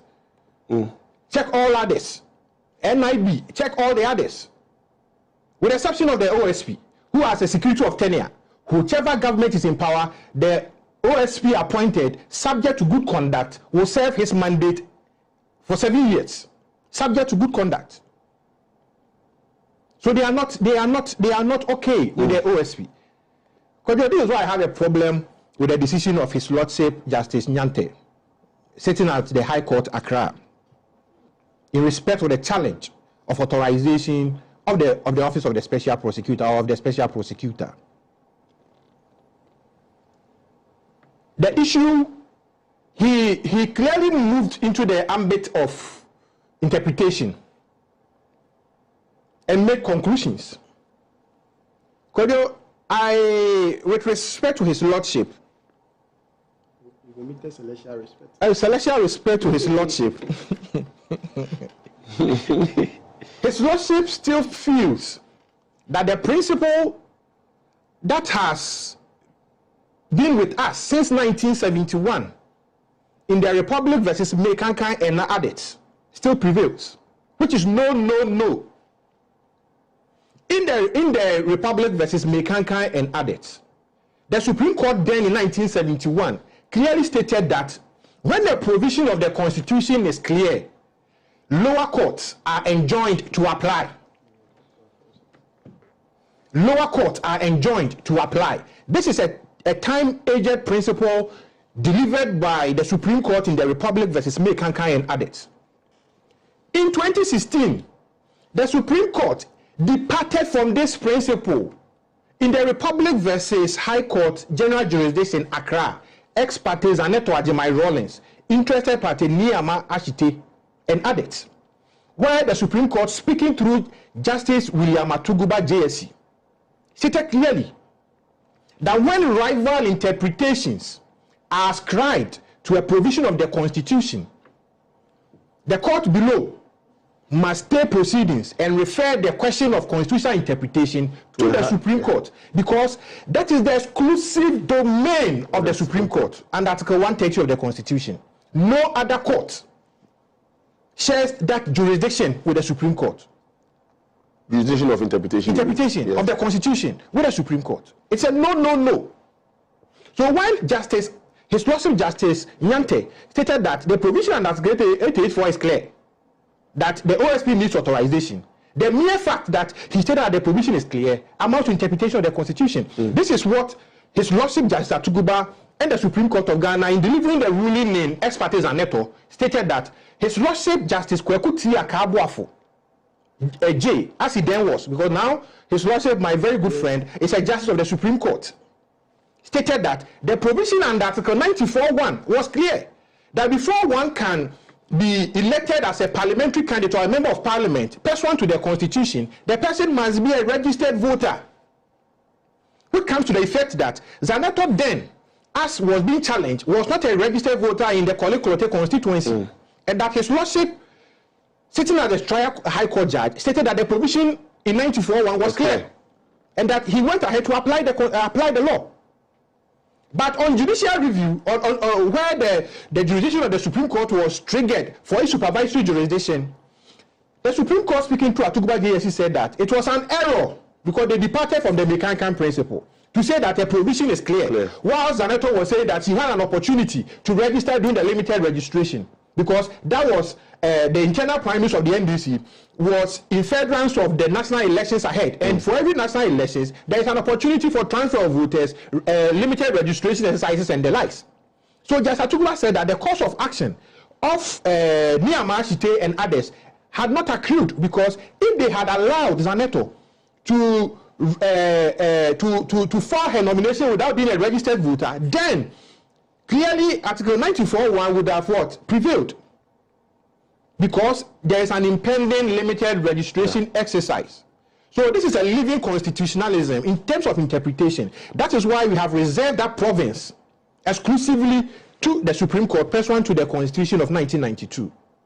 So this is a grave error on the part of His Lordship Justice Ante when he entered the jurisdiction, or he acted in excess of his jurisdiction granted the High Court, because the High Court has no mandate at all to interpret a provision of the Constitution. He misled himself. Right. It's a grave error in law, apparent on the face of the record. Right. So, Kojo, I have maintained that there is no problem with the Office of Special Prosecutor Act because the draft man envisaged it. There is no problem at all because 88.4, any other law has been clearly defined under Article 11 of the Constitution. And if the AG, the learned AG is talking about a constitutional instrument for authorization or an executive instrument even does not go to Parliament. It is just issued in the name of the President, sometimes even by the Attorney General in the name of the President and those things, and it goes out. And it is law. Right. And even if we want this, which is subsidiary to an act of Parliament, where lies Parliament envisaged all these things and granted authorization through Act 959, pursuant to Section 4.2 of the Office of Special Prosecutor Act, then there is no problem with this with these issues. Right. Just settle on that one then. So I will implore well-meaning Ghanaians to stand up and speak against the seemingly attempt to derail the powers of the Office of Special Prosecutor in this magnitude. Right. I am completely amazed and outwashed that the NDC, a party founded on the principles of probity, accountability, and social justice, is trying to erode the gains that we have made as a country in the fight against corruption with the introduction of the Office of Special Prosecutor. In any case, every institution needs reforms. KWABENA, you have been here. I have had the opportunity of criticizing the Office of Special Prosecutor and the Special Prosecutor himself on some issues that I believe that they have acted in excess of the powers granted the Office of Special Prosecutor. It does not come to call that once there has been some mistakes or once there has been some abuse of power and abuse of jurisdiction and those kind of things, then we should collapse the entire Office of Special Prosecutor in its entirety. Then certainly the first institution to be collapsed is the Ghana Police Service. Okay, so the second institution to be collapsed is the Economic and Organized Crime Service. I don't want. Similarly, no. You see, when we have the road blocks we do on the road in the evening, I don't want problem. No. You see, let us. This is a national discourse and this is a national television. I understand. You see, I don't want to be made as a road block. These are institutions that have even stand the test of time because the police service in Ghana predates the new modern nation called Ghana. Are you getting it? So they have gone through several years of reforms to be able to get to this height. And I am happy that when they get to the Ghana Police Service, they have cyber crimes unit, they have special investigations unit, they have forensic, financial forensics unit, and other well-meaning unit, visa fraud units, other well-meaning units, just established to specialize their skill in an attempt to be able to protect us from crime and crime-related activities. But your point is, even with all this, if they still get it wrong, then we've not asked for it to be collapsed. Then why are we going? So the OSP is not different from these institutions. As young as the OSP is, since it was established just in 2017, it is not even up to is it 10 years, 12 years? No. So certainly they need our support as a people, as a nation, to be able to help them thrive. Introduce reforms that will help them achieve the goals that they have, the gains that they have made. I am of the view that even the appointment of the Office of Special Prosecutor must go through some committee. There must be some expression of interest. People must apply. There must be selection committees. That people, at the end of the day, in selection, we can get a competent candidate to be able to lead this effort. Right, thank you. I believe that there are several reforms that need to go into that office. But the attack against the Office of Special Prosecutor is worrying. And this current decision rendered by the High Court, although it is not good law, to the best of my knowledge, it is not good law. It's creating problems for the Republic because people have been convicted at the instance of the Office of Special Prosecutor. People have made payment or restitution to the state. And now, if a High Court sees with that jurisdiction or acting in excess of his jurisdiction, is now telling us that he's voiding all these things, then where are we going? You've done 20 minutes. Where are we going? So certainly, we need to refuse the politics. AFOAKWAH is on fire. He's done 20 minutes. No, we need but to. I get where you're coming from. It is a worrying trend. It's a worrying trend. I believe that His Lordship, the Chief Justice, must have some seminar with his judges to be able to redirect them either through practice directions and other things so that they are guided. Okay. Because some of the decisions being rendered today, some of the judges are doing fantastic work. Others, I have a story to share with you. Off camera. Right. I have a story to share with you. Now, if you check, in 2025 December was when one Noah Ephraim Tete Adam who much? Yes. Who we are told is a lawyer at a firm owned by the Deputy Attorney General. Right. Yes. Now, he filed a case at the SC challenging the constitutionality of the office of the Special Prosecutor. Yes. Then the Attorney General was supposed to submit a defense. That submission of defense in itself delayed. And the Attorney General later came to seek some form of extension and then submitted a statement of case that virtually and surprisingly agreed with the plaintiff. How much? Now, the understanding for me is that Attorney General represents the state. So he's supposed to defend the state. And so, I've been issued from here. The Attorney General has come, brought a statement that seems to agree with the position taken by Noah Ephraim. Yeah. Put that in context. Look at what is happening at the High Court. Put that in context. What I read from the Hansard in context. They say if he walks like a duck, quacks like a duck, dances like a duck, then it must be a duck. Yeah. I think, first off, it is not strange for the Attorney General to agree with an applicant or, let me say, a plaintiff in the matter before the Supreme Court. This is not the first time. In fact, there have been a string of cases where the Attorney General Attorney General's office has agreed with them. But, like you well put it, this is a matter where the Attorney General has to decide whether or not to defend the office of the Special Prosecutor as established by Parliament or to disagree. When you look at the entire conversation, the office of the Special Attorney General is protecting itself. It appears the office of the Attorney General, as presently constituted, is displeased with the manner in which its prosecutorial authorities were carved to the Special Prosecutor. So I'm mindful, that's why I'm saying that the office of the Attorney General as presently or currently constituted, because the same office previously constituted decided that they were going to create the office of the Special Prosecutor to carve out or to have out part of its authority, prosecutorial authority to them. But this regime believes otherwise. And I think their decision is based on Section 4.1 of Act 959, which appears to many to have given or appears to give the Special Prosecutor some semblance of independence, which said provision or interpretation I disagree with, because I have said time with that number that the Special Prosecutor is not independent from the Attorney General. And in fact, KOJO, you well remember that when this Ken issue started, when the Attorney General's office was saying that the Special Prosecutor was moving too slowly, I suggested that they should take the case from the Special Prosecutor, because the Special Prosecutor is acting under the authority of the Attorney General. So if they are handling a matter which they are displeased with, they should take it away from them.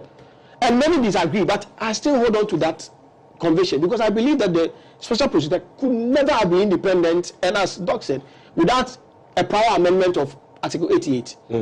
So, and Prof was saying that the primary motive for establishing the office of the Special Prosecutor was to grant it independence.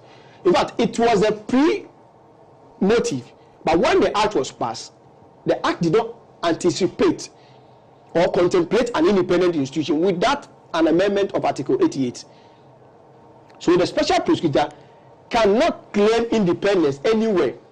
If they claim ever that they are independent, then they are lying, because under the constitutional framework, they can never be independent. So they are still under the whims and caprices of the Attorney General. And I have said that if the Attorney General feels that they are handling a matter they are displeased, they should take it away from them, and they are legally bound or they are legally mandated to do so. But KOJO, does it come as a surprise to you? I have said that we all have different orientation. People have different beliefs.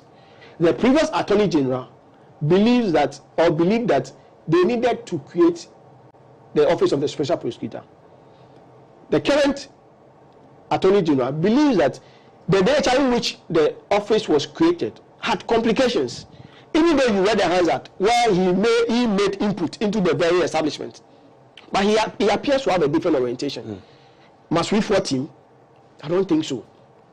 I think we must allow, because these are means of strengthening the office. Right. But, your last point? Yes, so the thing is that the submission of the learned Deputy Attorney General, or let me say the Attorney General, or the submission they filed at the written submission they filed at the Supreme Court is to support how much? In fact, to support what's very, in clear terms, what the applicant or what the plaintiff was saying before the court. That is to the effect that in setting up the special prosecutor, they sidestepped the law. I think the Attorney General's office could have defended the office and still make their points that they are not independent without necessarily giving away the special prosecutor. And I find it very troubling because the special prosecutor is not represented. Yes.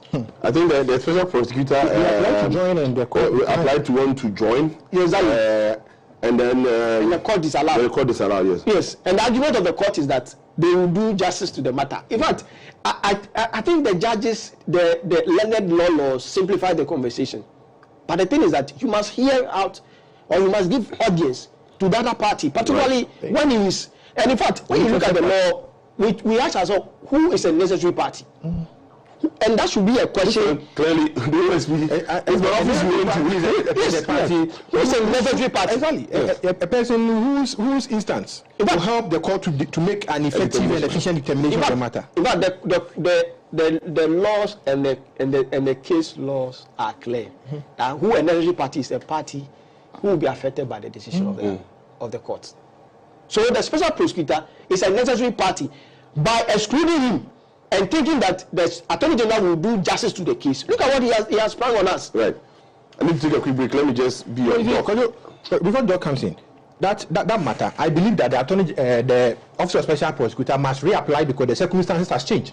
Yes. Because initially the court envisaged that Attorney General will defend the Office of Special Prosecutor. Now that the Attorney General is in bed with the submissions of the applicant or the plaintiff in the matter, then the court must allow the interested party who will be affected by the decision of the court to also have a say, so that the rules of natural justice will not be breached under the circumstances. And to add it, they should also allow well-meaning amicus curiae to also come into the matter, because it will affect the interest of justice in the fight against corruption if the Supreme Court, presently constituted, with these submissions before them, make a determination that will give a blow to the fight against corruption in this country. It will affect all of us because it's our taxes, and that the court must allow well-meaning amicus curiae. I'm well informed that the special prosecutor is planning on filing an amicus curiae. Amicus curiae, okay. Yes, to the Supreme Court, so that they will also have their voice heard. Okay. I think it is something the court should welcome. So, Doc, maybe in 2 minutes, so I can take a quick break. Now, earlier, I know you want to say something, but let me just make it so you said. So, earlier you indicated that from all intents and purposes, you still think that the Office of Special Prosecutor would need some form of authorization, and the 88 needs to be reviewed to capture it as such. Is that still your... Yes. So that's still my point of view. And in fact, in the aftermath of the ruling this week, so the Deputy Attorney General who introduced the OSP Act in 2017, Joseph Pempa, stated categorically that his office was partly to blame for the way in which the OSP office was constituted. And he went on to further state that the responsibility rested with the OSP to actively pursue the Attorney General for the necessary authorization or seek legal enforcement when required. So this is the former Deputy AG who was actively involved in passing this act in 2017. Now also, he said that this is not different from what the Attorney General has said in a statement of the case in regards to the Supreme Court.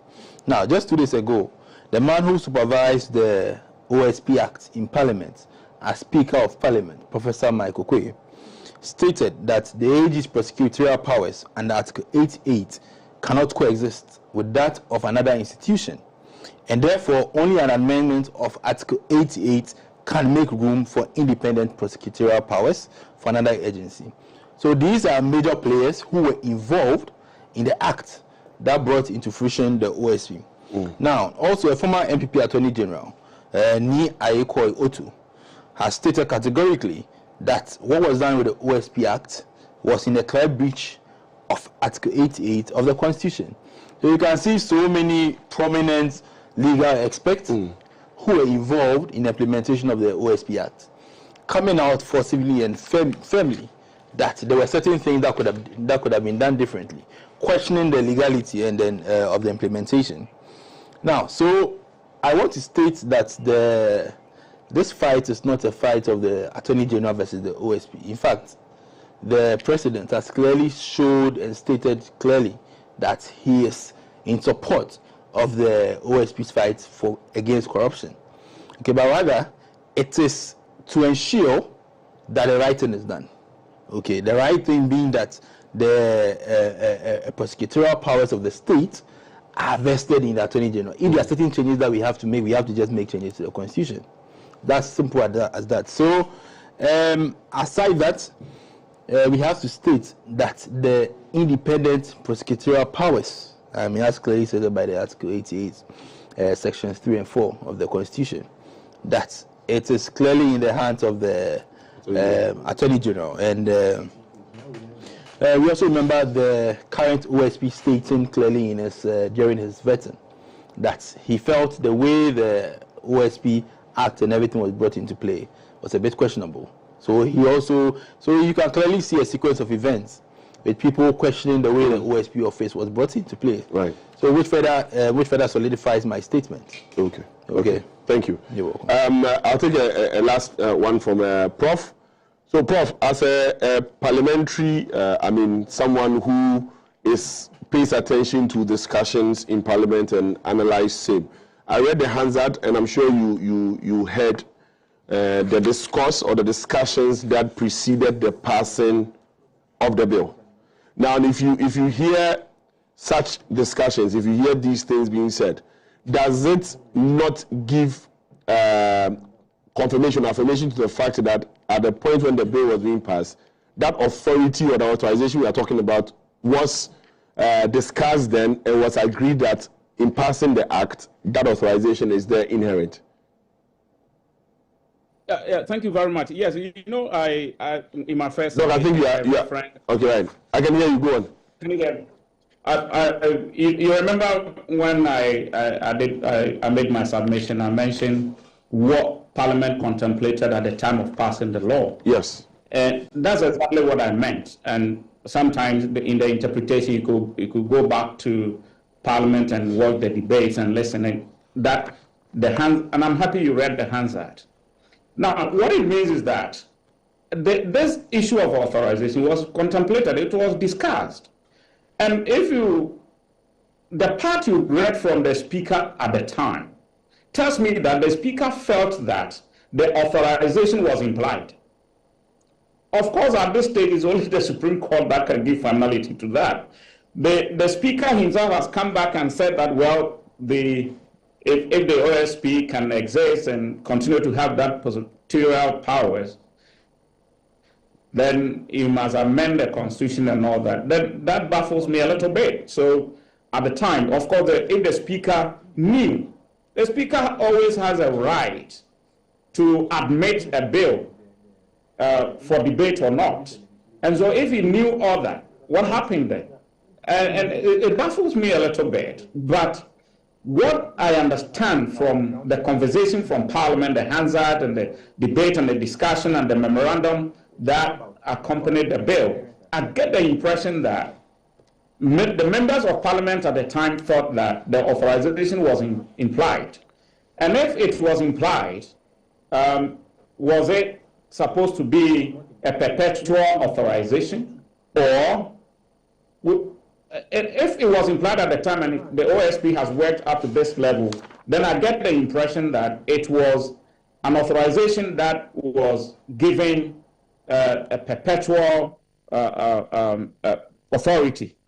If that is the case, well, let's wait and listen to or hear what the Supreme Court will say. But as I said, I'll be very happy if the Supreme Court tomorrow, or when they say that, well, everything was implied and therefore by law the OSP still has the powers to prosecute another. I'll be very happy. My last comment will be this, that you know, when you ask me what I fear most in terms of powers and human beings and all that, it will not be a military officer, but it will be a judge sitting on a case. You know, when judges sit on cases, they wield so much power that they can change everybody's status at any point in time, whether wrong or right. And so when they are passing judgment and they are making comments, they have to be very careful as judges. And so it's unfortunate the kind of political undertones that emerged from the judgment. And I think that it is something that the judicial service must take seriously and educate their members. From time to time, they should give them some kinds of training so that they can avoid all kinds of political undertones when they give judgments. You remember quite recently there was a judge who referred to the animal farm when he gave a judgment, and that was quite embarrassing to the judicial service because he said, oh, all animals are equal, but some are more equal than others, and therefore implying that some human beings are more important than others before the law. That was an unfortunate statement. And so going forward, I think that the judicial service should be able to retrain the judges that, of course, they wield so much power. And so they can say everything that they want to say. But when they do that, it mars the judgment.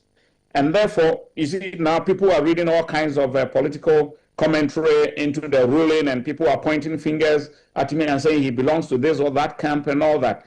It destroys the quality of judgment, and therefore it destroys the image of the judiciary. You know already, the judiciary has been, if you want, for want of a better word, flogged over the years for a long time. And therefore, we need to be seen to be correcting that kind of image that they are always influenced by political decisions and all that.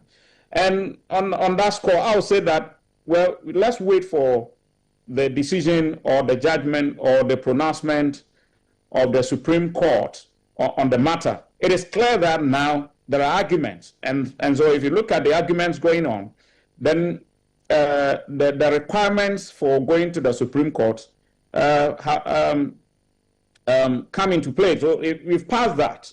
And so the 4 requirements needed for a case, a matter to be sent to the Supreme Court, well, we pass, and therefore we should wait for the Supreme Court. It is only the Supreme Court at this stage that can give finality to the matter. Of course, I have heard legal luminaries, if you like, people who understand the law, who know the law and all that. And of course, sometimes they say the law is an ass. The law is an ass, what I understand, but that is, you know, wherever you push it, it goes. No matter what a law is, you can always have different sides of arguments tackling the same law. People can interpret it differently and all that. And I believe that the Supreme Court, being the final arbiter, will give the right judgment so that we will continue to survive, or maybe give directions if it's possible, if it is allowed by law, so that the right thing can be done for the OSP to continue to function. I'll be happy to see the OSP continue to exist and performing its functions because of the fact that corruption has been a bane of our development in this country.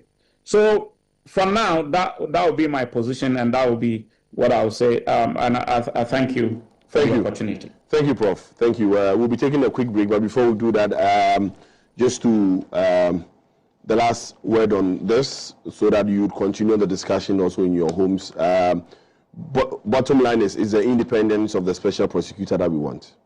Independence in terms of its security of tenure, independence in terms of its ability to prosecute without any interference. And that's what we're looking at. If you look at 4.2 of the act that formed the Office of the Special Prosecutor, that's the Act 959, it says that subject to Clause 4 of Article 88 of the Constitution, the office shall, for the purpose of this Act, be authorized by the Attorney General to initiate and conduct the prosecution of corruption and corruption-related offenses.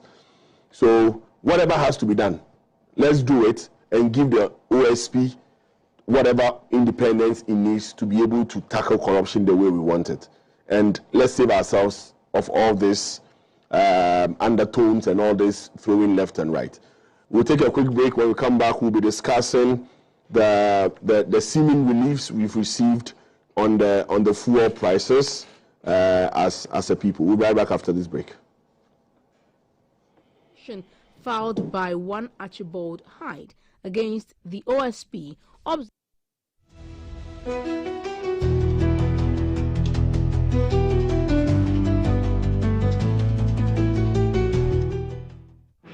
For decades, we have helped businesses connect with their trade partners all over the globe. From Ghana to Burkina Faso, Côte d'Ivoire, Benin, Togo, Senegal, China, Morocco, France, Netherlands, and many other countries. We have made it possible to bring Ghana to the world. We have brought small and medium businesses closer to their customers across the regions in Ghana with our SME support facilities. We have brought relief and smiles to the faces of families with our employee personal loans. With our cutting-edge technology and digital support, we take the burden of complex thinking off you, making life simple. That is who we are, as close as a partner. Bank of Africa. We are indeed the African bank with the global reach.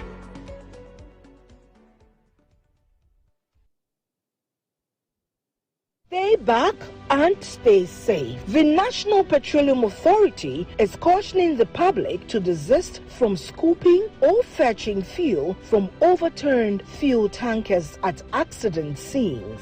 Do not get closer to the scene in an attempt to take videos or pictures. Inhaling the petroleum product is detrimental to your health. Worst of all, petroleum products are volatile and highly flammable, and a small spark can trigger a catastrophic explosion, causing deaths and loss of property. Call the Ghana Fire Service or Ghana Police personnel to handle the scene, or reach the National Petroleum Authority's contact center on 0302 550 380. Your life is worth more than a gallon of fuel. This Save a Life campaign is from the National Petroleum Authority.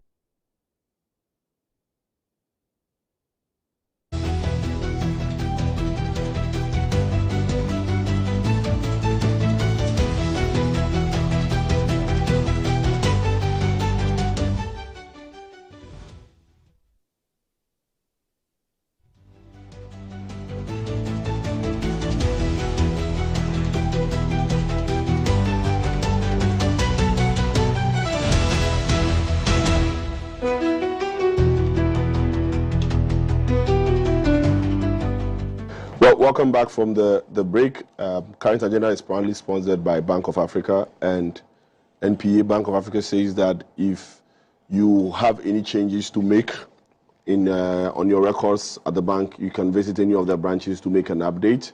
If your home address has changed, if you're a business and your business location has changed, visit any of the branches to make the update. You can go to its website also and make whatever corrections or updates that you have to do, so that you can have efficient data management and then also be able to assess the right products and packages that you require for your business. NP also says that if you have experienced poor customer service, or if you think that the amount of fuel you bought was not what was served you or if the quality of fuel that you bought is below standard, you can walk to any of their regional offices. If you're in Accra, you can go to their head office. It's along the N1 highway at OWUSU, and make a complaint so that they would investigate the issue for you. Let me see whether I have, I don't think I have enough time to read messages, so maybe at the tail end of the program I'll read messages. But back in studio, we are going to discuss the subsidy we've gotten as citizens on fuel prices. The subsidy we got, it was announced that at the next pricing window, the diesel government absorbed 2 cedis per litre on diesel prices and 36 pesos per litre on petrol prices. We noticed that the floor for the petrol, which used to be, I think, 13.30, now has gone to 13.27, if I'm correct. What it means is that whatever it is, probably originally petrol probably would have gone to 13.33, possibly 13.69, possibly, but because of the deduction of the 36 pesos, it's brought it to 13.27. I hope I've gotten my maths correct. And then for diesel, I think it's a 17.7, I think. 17.1, which means that it would have gone to 19.1, but the 2 cedis that has been absorbed is what has brought it to the 17.1. And so, and then again, the explanation is that majority of commuters use public transport, and public transport is what uses the diesel fuel, and so that's how come diesel had a greater subsidy compared to the petrol. So I'll start with Doc, since it's your mainly your party constitutes the government. Even though this was in furtherance to what was discussed at cabinet, could government have done more, or you think this is the best that it could do? For now, I believe this is the best that government could do, and then I would point a few reasons why. Now, okay. I mean, it's unfortunate the situation we find ourselves in regards to the Iran-US Israel war. Now, so government has announced a temporary fuel relief, as she mentioned, of 2 Ghana cedi on diesel per litre, and then 0.36 Ghana cedi on petrol. Why are you people not saying 36 pesos? It's like you people, why are you saying 0.3? Nobody spends 0.36 cedis. We spend 36 pesos. Anyway, go on. So this is last over 4 weeks. Right. After 4 weeks, we are going to reanalyze, and then so before the war, the Iran-US war, petrol was selling at about 9.99 Ghana cedi per litre. After the war, it shot up to about 13.30 Ghana cedi. Now, diesel, before the war, we're doing about 13 Ghana cedi per litre. After the war, we shot not necessarily after the war, because the war is still. Yes. So, it shot up to about, during the course of the war, it shot up to about 18 Ghana cedi per litre. So, government instituted certain approaches in order to institute these tax reliefs. Now, when it comes to fuel, there are certain things we call margins and taxes. Okay, the taxes go directly to the Ministry of Finance, and the margins go to the MP and bust.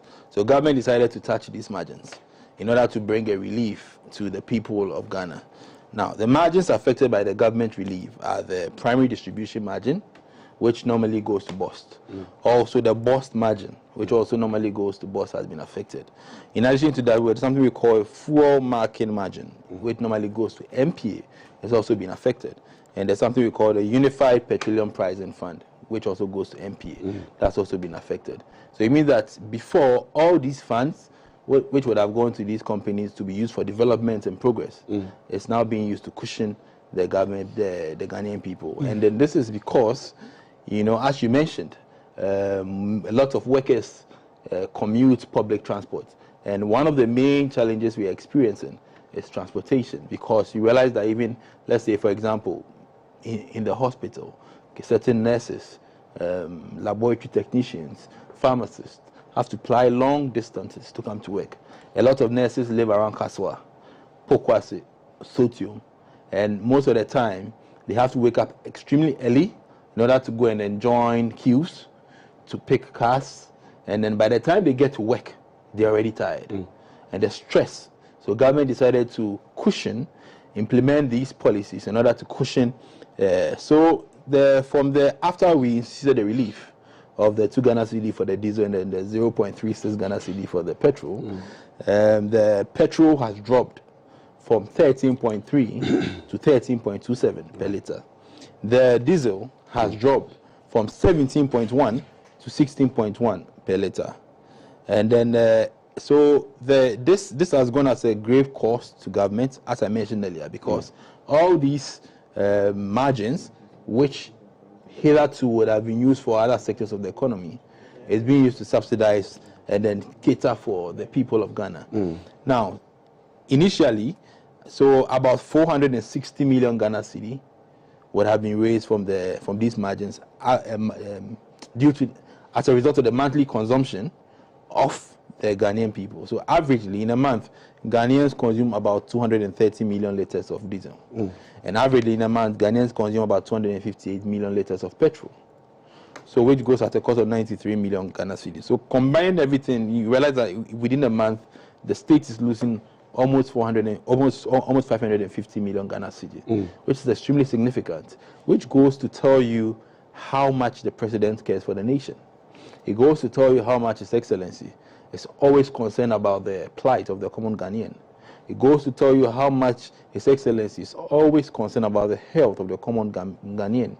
Because making these interventions, making these changes, it's not easy. It goes at a grave cost to other economies. It goes at a grave cost to other sectors of the economy. It tells you that he's always thinking about the people. He's always thinking about the workers. He's always thinking about the common Ghanaians. In addition to that, I mean, recently the Transport Ministry announced they were releasing some buses in order to ease traffic, in order to ease the plight of Ghanaians. And you realize that aside that we've put in certain measures so that people can complain whenever they go to a petrol station or a filling station and the prices are not as they're supposed to be, so that we could monitor and make certain changes. So these are some of the changes that have been made since the initiation of the war. And then it goes to tell you how much we care, how much we think about the plight of the common Ghanaian in regards to this situation. Right, thank you. Now, AFOAKWAH, we all were anticipating that with what is happening with US, Israel, and Iran, there possibly will be skyrocketing fuel prices at the pumps. We started seeing it go, like he rightly said. Before, we were around 9. In fact, we even saw the turf war between 2 fuel stations, state-owned and 1 private, using a lot of marketing to pull attention. So it was around that figure. Then it shot. What this means is, or what this suggests, is that we have a government that cares about his people. We have a government that listens to his people and does not want the people to suffer the burden. Clearly, as an opposition, you should be happy with this and you should be encouraging more of this. Nothing has changed. The NDC in opposition postulated that disruptions within the international system has no bearing on our country. I remember a popular statement by His Excellency, the President John Dramani Mahama, in opposition, saying that how can a bomb thrown by Russia to Ukraine, which is a distance of about 7,000 plus kilometers between Ghana and Ukraine, have an impact on Ghana? This is how far we trivialize the disruptions within the international system at the time against our fledgling local economy, knowing very well the structure of the Ghanaian local economy, how our production outputs are and our consumption patterns, that most of the things that we consume are imported from other parts of the world. But at the NDC engaged in extreme partisan politics, played politics with this international uncertainty. Now today, are they telling us that the Iran-US-Israeli conflict is having a toll on the energy needs of this country? Certainly no. Moreover, Ghana is a member of the Organization of Petroleum Exporting Countries, because we are also a commercial exporter of crude oil. from our Jubilee fields, our Sankofa and other fields in the Cape 3 Point area, somewhere in the western region. And the distance from our coastline, we are not supposed to be talking about the Strait of Hormuz, because once we export crude oil, the distance from our coastline in terms of conveying by vessel crude oil from our Jubilee fields to Temawai refinery is just a patry distance of about 550 kilometers.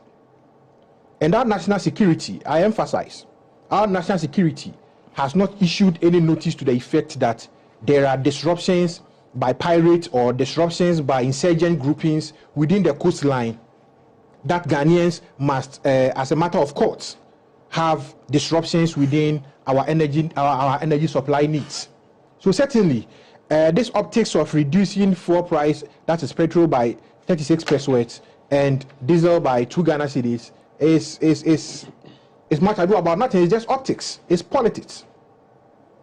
But from their own definition, you say you judge a book by its cover, right? Is that not what you say? Yes. From what they told us, we don't expect them to make correlations of any disruptions within the international system to the effect that some disruptions have had a toll on the Ghanaian local economy. Because they disagreed when the Akufo-Addo-Bawumia government made references to the impasse of the Russia-Ukraine war, made references to the disruptions made by COVID-19 and others. When we do this, you said, I say, I said, you say discussion. Are we not losing fact or losing attention on the fact that the people down there who are beneficiaries of these things probably are happy with it? Yes, NDC said this, MPP said this, so we want to tell you that, well, what you said, you lied, or you see you are suffering it. But come to the grounds. The person who is going to board the trotro, who is now not going to pay any higher amount, is happy. Doesn't care what NDC said before. No, do you think that the commercial taxi drivers, commercial trotro operators are happy that government is stepping them from getting the reality out of their work, their sales that they are doing? No, but they're not affected. Even bringing in what AI are they talking about at the port? The publican AI, the publican AI or something. They are telling us that even charges at the port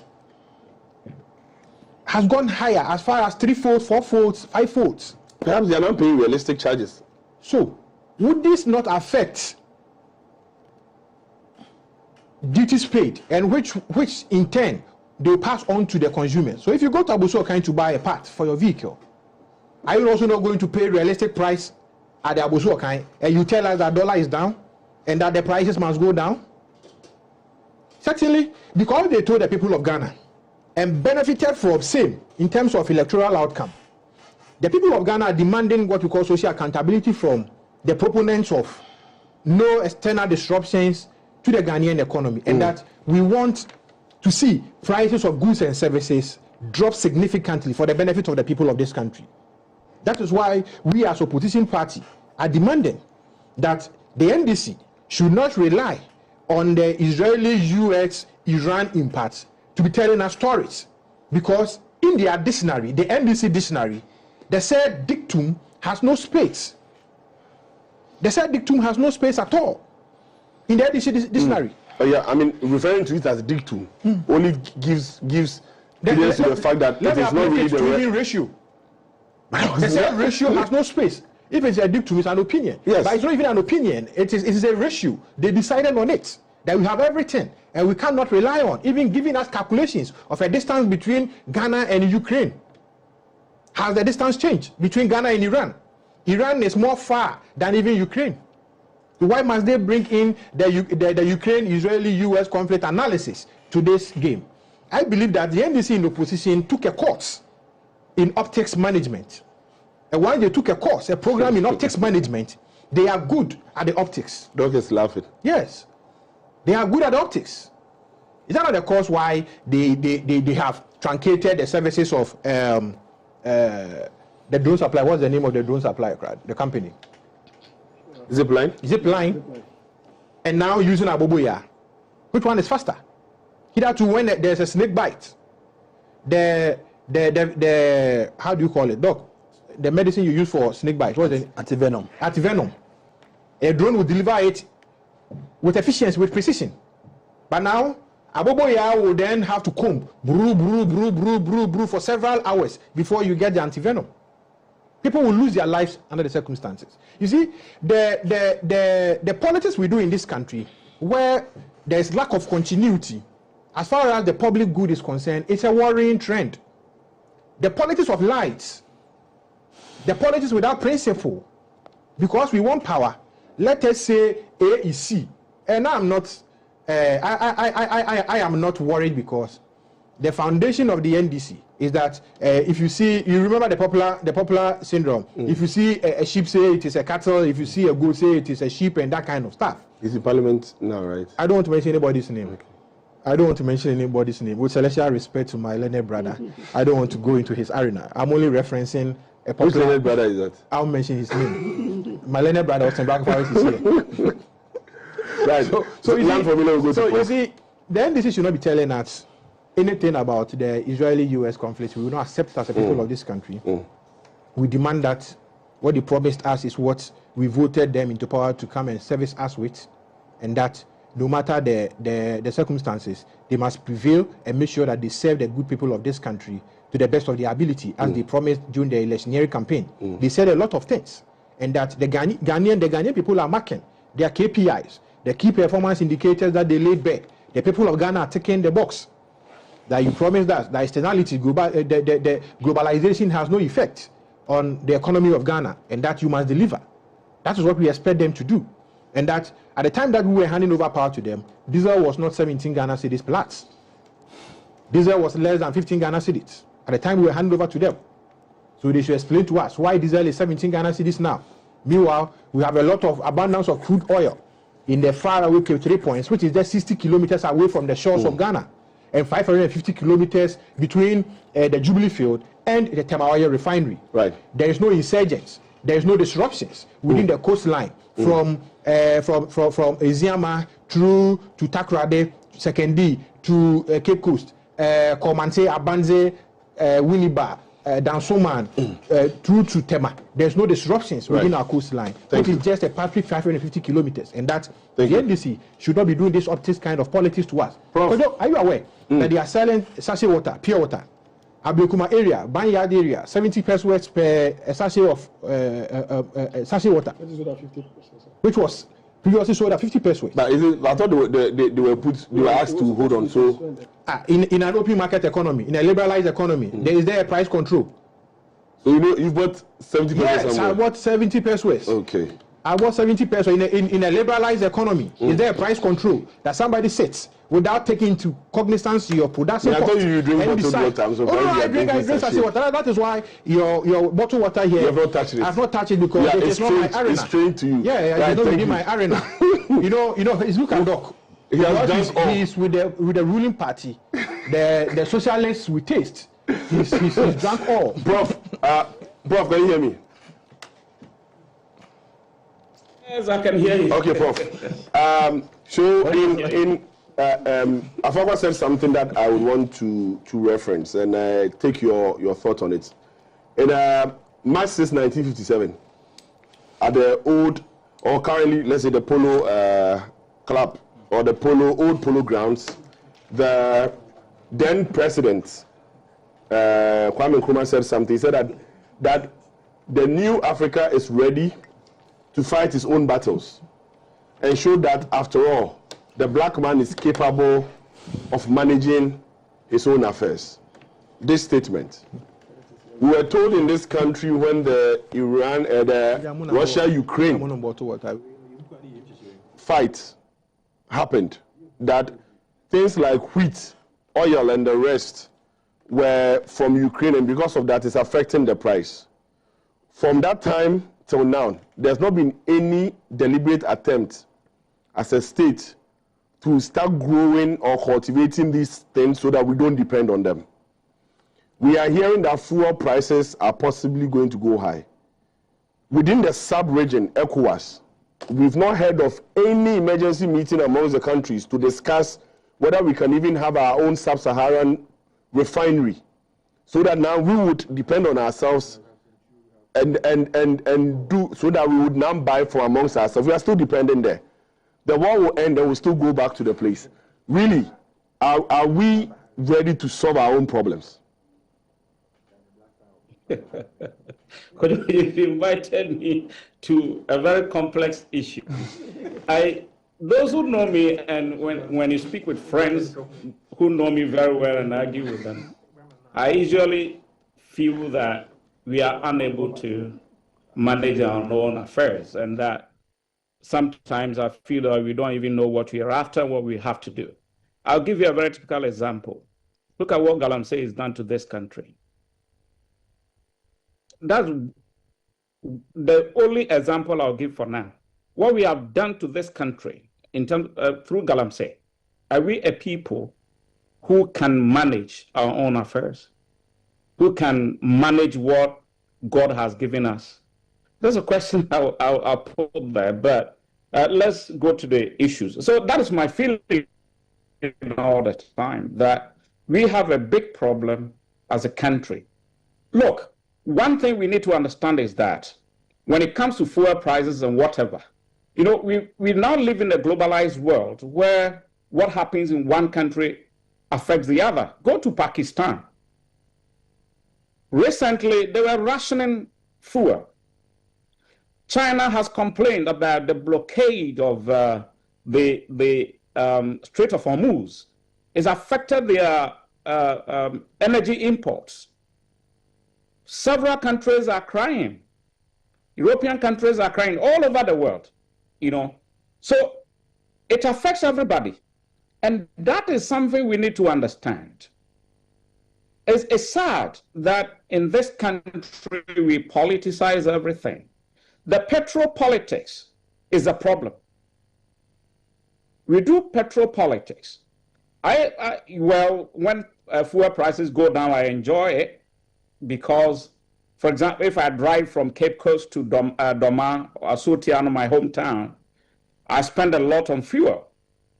Sometimes by the time I return, if I spend about 1 week or two, by the time I return, fuel alone will cost me about 5,000 Ghana cedis. If next time I go and it costs me 2,000 or 3,000, I'll be very happy. But I must also think about other sectors of the economy. The subsidy that the government is going to provide or says is providing, how sustainable is that? Can we keep going that way? If you listen to people who have expertise in petroleum pricing and management and what have you, they feel that even there are things we have to be realistic. KOJO, this amount of money that is going to be used to subsidize fuel prices, of course, it's obvious that now everybody agrees that international events affect us. So now diesel is 17 plus Ghana cedis. And so there's nothing we can do about it but to subsidize. I believe that within down the heart of President Mahama, if all things being equal, we wouldn't subsidize. But you see, it is often said that bulls are loved by their horns, but men by their words. It is because of what we have said some time ago about events in Ukraine and Russia. And therefore, we have to find a way to minimize the perception of the people about us in terms of what is happening in Iran and its effect on us. It's unfortunate. The amount of money that is going to be used to subsidize this, KOJO can pay the teachers who were on our street yesterday or 2 days ago. It can be channeled into other sectors of the economy for us to develop them. KOJO, in this country, we have students sitting under trees. We have schools under trees. We have students who don't have exercise books. People go to school and they don't have the equipment to stay in school. Can't we channel some of these subsidies or amounts of money into those sectors? So you see, what is happening is that we are subsidizing, but paying dearly in terms of other sectors. That is not sustainable. I have told friends, and people who know me will tell you that I am very frank about these things. The consumption mentality of the Ghanaian is unbearable. It's so appalling. You see, we're always thinking about what we have to spend today. Some people, and recently I was arguing with some colleagues of mine, and somebody passed a comment and nearly wept that day. That, well, when we are alive and we cannot find food to eat, you tell us we should save money for generations. You see, that is the problem. Every country that has developed, the so-called developed countries that we always are happy to go to and have fun, and we're always praising them. They went through hard times before they got here. People had to sacrifice for them. But we as a people are not ready to sacrifice for anything, and therefore we have to consume everything that we have today.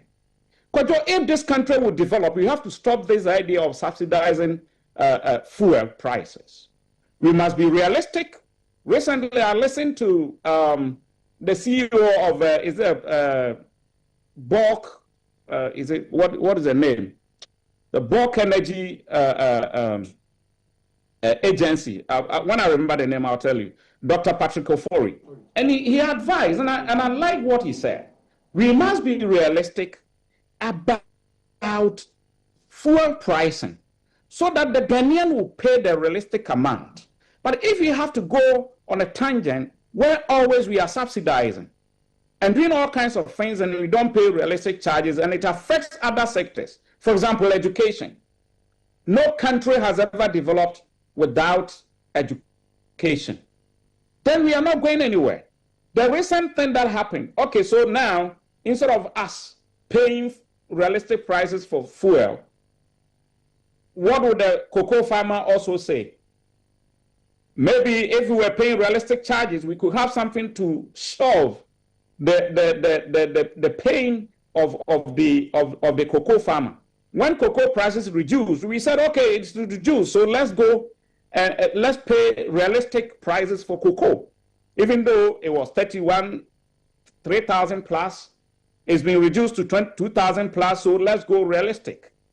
Then, when it comes to fuel prices, say we don't have to go realistic, then we have to subsidize and all that. So you see, we are dancing around and making it appear as though we are solving problems, but it's a stopgap. We are putting in place stopgap measures, and the problems don't get killed. We don't solve the problem. We always shift the problem a step away, and we always get back to it. It cannot help us as a country to develop. It's not going to help. So that is why somebody says, when Nkrumah said some time ago that if he knew that all the Ghanaian wanted was what they would eat, he will pipe every home and every morning push milk and honey to them to eat so that they will vote for him, Kwame Nkrumah. That is where we are. Exactly, that's the kind of thing we are doing. So for me, I don't support this idea of subsidizing. We have to be realistic. We have to stop this fuel politics. We must admit and tell the Ghanaian that we cannot but be affected by events on the international market because we are a weak market. And so when you go around telling Ghanaians that your opponent, the other government, was wicked, the other president was wicked to Ghanaians, and therefore when I come, I'm going to subsidize things and make things easier for you. This is where we find ourselves. Okay, Prof. It's unfortunate, and that's not the way to go. Prof. If we want to develop this country, we must be frank with the Ghanaian and let the Ghanaian know that there are certain times that we have to sacrifice. Okay, Prof. I am a worker. I feel so sad when I see Prof, I need the you to... Ghanaian youth on the streets. Prof, please end on this one for me. So sorry? You can end on this particular note. I feel so sad when I see Ghanaian youth on the streets without jobs. How do we create the jobs? We can create the jobs when we invest in the right things. And when can you invest? If you want to invest, then you need the money to do that. But if it's all about consumption, KWABENA, we will dance around and we'll never get anywhere. I feel so sad about these things when we don't seem to solve the problems, but hold on to them, try to let people know that we are solving them, but we are not. We cannot continue this way if we want to develop this country called Ghana. Thank you, Prof. Thank you. Powers. I mean, Prof ended where AFOAKWAH ended. We like to do things to please the masses, to look optics for us to. Truth of the matter is we also export crude. We are a net exporter of crude. So we are virtually also benefiting from the sales we are making from in this hike. So yes, so we should only be looking at the 400 million loss to BOST and NPA, as Doc mentioned. There are some gains also that is coming in also to the nation. But your take on this? We have about 4 minutes just to end. Let me pick that from where Prof ended, and to tell him to let him know that subsidies are an important component in the governance of any country. In fact, were not for subsidies, most of our public universities will be charging higher fees. Look at University of Ghana. Look at KNUST. Look at UCC. Look at UDS.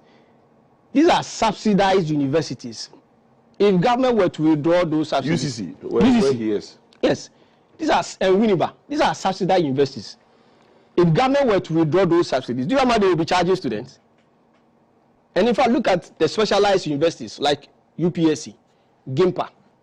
These are specialized universities. They have been given the authority to charge fees. And look at the price, the fees disparities. So subsidies make an important component in the governance of any country. So we must point this out. And the thing is that the decision of the government to extend a helping hand to Ghanaians is a welcoming decision. It's a good thing. Because in fact, when you look at the international market, I have said from the beginning that where there are difficulties, the government must share the burden with Ghanaians. That's how we govern the country. You don't, and I'm against borrowing to fix a problem or borrowing to pay salaries, borrowing to solve a problem when we can get the money from the people. But it must be a shared burden. And the government has found the need to show up the responsibility and to bring some relief to Ghanaians. I think the conversation should be whether or not it is enough. In my view, it is not enough. And you know, KOJO, you would notice that I don't know be for the directive, the MPA directive for the new minimum, the new minimum that all OMCs must charge. The floor. Some of the OMCs were charging less, particularly in Star Oil. Yes. I'm a proud customer of Star Oil. I buy my fuel from Star Oil. They were charging less until the MPA said, no, now all of you should have a ceiling. The floor price, charge from that floor. You get it. And this is a market economy. If we have found a need to regulate that part, why can't we regulate lorry fares or fares for commuters? Why can't we regulate that? If you are asking the OMCs to charge from 13 cedis upwards, why can't you say we are also imposing these fair prices so that all transport companies or commercial owners, commercial vehicle owners will charge from that? So, I mean, it is a broader conversation. Let's not be. It's more like we are doing pick and choose or pick and act. So we pick and we act. We pick and act when we have to do it holistically. So I think the whole system must be broadened because when you ask commuters, when you ask vehicle owners to pay higher prices for fuel, the burden is transmitted onto the passengers, and they share the burden. Now, when GPRT says we are going to increase the fares, then you say, Jack, I'm saying that the government has done well. Just that I believe the amount they shot up was too low. And this is a part that we also need to tell the government that they should reduce the 1D, 1 levy from 1 cedi, reduce it to... I mean, from what Doc said, they did not touch the tax bit. They only touched the margins that goes to boss. But the cabinet meeting said they were going to, he said they were going to remove certain taxes. Which taxes are they removing?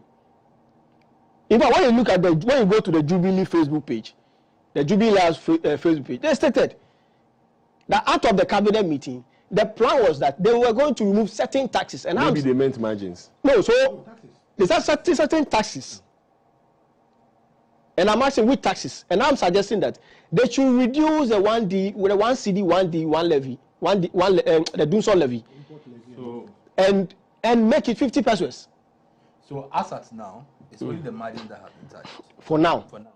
Yeah, exactly. So that's what I'm saying, that per the government communication, they said they were going to remove certain taxes. And as Doc is saying, they have decided to start with margins first. Start so with the maybe margins. Next window they might look at. And KOJO, I'm suggesting that the DANSO levy of 1 cedi should be reduced to 50 pesos. Okay, that's fine. Right. Thank you very much. My time is up. Cocoa farmers also matter. Okay. When the price fall on the world market, they quickly reduced the price of cocoa bag from 3,600 plus to 2,500. Right. And for fuel, government is playing optics. Okay. So we the cocoa farmers, Prof, I we see that matter. you've raised your hand. Prof, I see your hand raised up. Can you do it in 30 seconds? Good. Just a quick one. Yeah. Yes, a lawyer made a reference to subsidy on education and all that. I don't think that is a matter of it's not an issue here.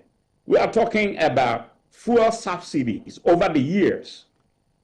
And you see, when you speak with the politicians behind the scenes and people concerned, everybody will tell you that actually we must be realistic when it comes to fuel pricing. The educational issues that the lawyer brought in, I think, don't come in here at all. Prof, I think, Prof, you can hear me. If you care to know, for example. Hello, Prof. Yes, I think, sorry to catch you. I think what he was saying is that subsidy as a whole is very, very important in the governance structure for every economy. So, sure. Yeah, so that's what he was saying. So he was saying that I understand that. Yes. I understand that concept because you see, the subsidy on education, for example, if universities are being given subvention and all that, it's actually for the development of the educational sector. Prof, forgive me. That is not consumption per se. Prof, forgive me. That's the point I was trying to make. Thank you, Prof. But here, Prof, forgive me. Thank you very much, viewers. Please forgive me for cutting Prof.